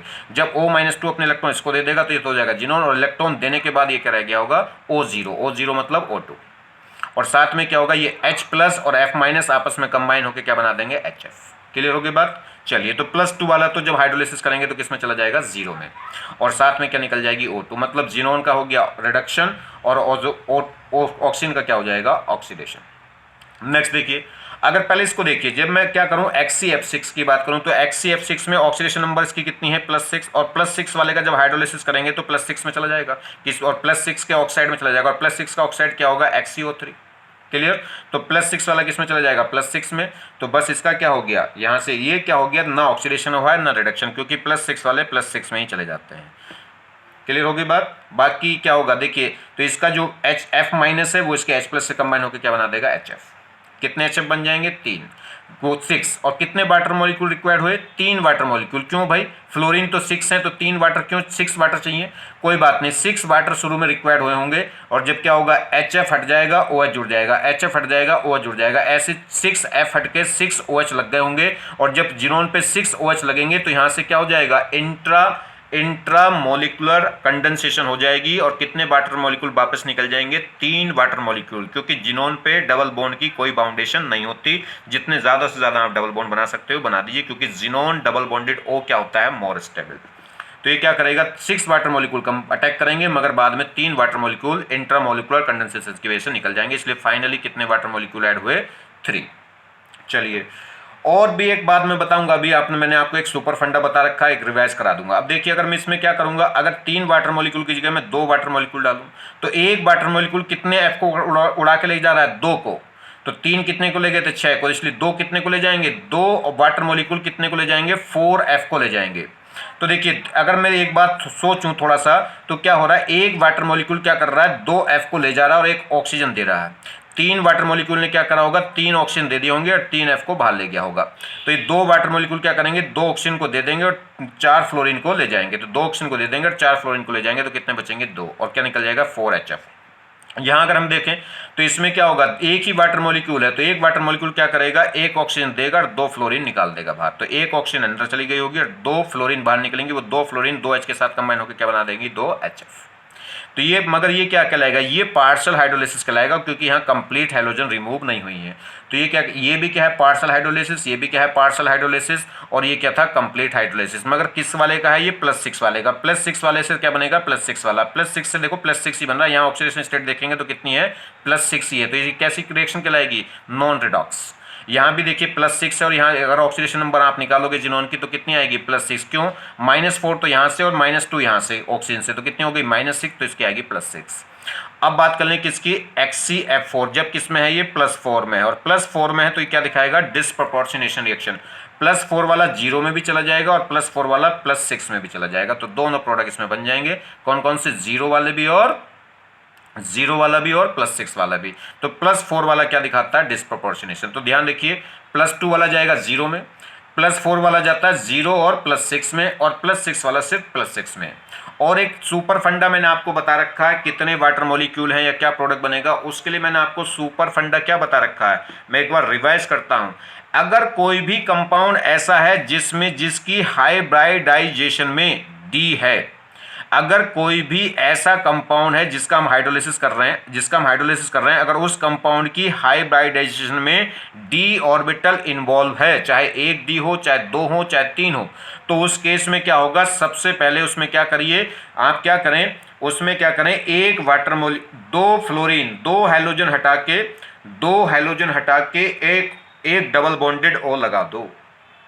2 हैलोजन हटाओ और एक डबल बॉन्डेड O लगाओ, और ये किससे काम हो गया होगा, एक वाटर मॉलिक्यूल से। तो इसके पास कितने F हैं, इसके पास 6 F हैं। तो क्या करिए, एक ऑक्सीजन दो तो 2 F हटाओ, एक ऑक्सीजन और दो तो 2 F और हटा दो, एक ऑक्सीजन और दे दो तो कितने, 2 F और हटा दो। तो 6 के 6 F, तो 2 F हटेंगे एक ऑक्सीजन से, तो 6 F किससे हट जाएंगे, 3 ऑक्सीजन से। तो देन के 3 वाटर मॉलिक्यूल, तो देखिए 3 ऑक्सीजन आ गए होंगे और 6 F हट गए होंगे। इसमें देखिए इसकी हाइब्रिडेशन अगर मैं बात करूं तो इसकी हाइब्रिडेशन कितनी होगी, sp3d2 होगी। तो इसकी हाइब्रिडेशन में D आ रहा है, और D आ रहा है तो क्या होगा, क्या फंडा, सुपर फंडा इस पे लग सकता है। अगर हाइब्रिडेशन में D है तो आप क्या करेंगे, 2 फ्लोरीन को हटाइए, मतलब 2 हैलोजन को हटा के एक ऑक्सीजन जोड़ दो, 2 और हटाओगे तो क्या कर देंगे, तो हमारे पास कितने ऑक्सीजन है, हमारे पास 2 ऑक्सीजन है, और 2 ऑक्सीजन है तो कितने फ्लोरीन को हटा देंगे, वो 4 फ्लोरीन को हटा देंगे और 2 ऑक्सीजन आ जाएंगी। मेरे पास यहाँ कितने ऑक्सीजन है, यहाँ पे मेरे पास कितने ऑक्सीजन है, सिर्फ एक। तो इसकी हाइब्रिडेशन में D है, और D है तो क्या करेगा, एक ऑक्सीजन क्या करेगा, एक ऑक्सीजन 2 फ्लोरीन को हटा देगा, तो एक ऑक्सीजन इन हो जाएगा, 2 फ्लोरीन बाहर निकल जाएंगी। तो 2 फ्लोरीन बाहर निकल गई होंगी, कितनी रह गई होंगी, 4F, और एक वो अंदर आ गया होगा। आ रही बात समझ में। तो यही तरीका इसमें है, मगर ये क्या होगा, तो फिर भी थोड़ा सा बेस मेन पॉइंट यही है, मेन पॉइंट यही देखो, इसमें कोई कंफ्यूजन नहीं होने वाला, कोई गलती नहीं होने वाली। क्या कि +2 वाला है तो 0 में जाएगा, और +6 वाला है तो +6 में जाएगा, मगर +4 वाला 0 में और +6 दोनों में जाएगा। ये डिस्प्रोपोर्शनेशन दिखाएगा, वो सिंपल रिडॉक्स दिखाएगा, और ये नॉन रिडॉक्स दिखाएगा। और ध्यान रखना कि जो फ्लोराइड है उनमें जो +2 +4 +6 क्या है कॉमन स्टेट है। और अगर हम बात करें ऑक्सीजन में तो ऑक्सीजन में केवल एक ही स्टेट में एग्जिस्ट करता है ये +6 में, बाकी अदर स्टेट में ऑक्साइड फ्लोरीन का जो जिनोन का जो ऑक्साइड है वो एग्जिस्ट नहीं करता। रीजन मैंने आपको बता ही चुके हैं एनर्जी रिलीज की वजह से। ठीक है, इसमें एनर्जी रिलीज का है, कम एनर्जी रिलीज होती है, इसमें एनर्जी रिलीज तो ज़्यादा होगी मगर स्टेरिक हिंड्रेंस का फैक्टर आ जाता है जिसकी वजह से एग्जिस्ट नहीं करता। तो बस ये एनर्जी भी हाई रिलीज होती है और स्टेरिक हिंड्रेंस भी नहीं है।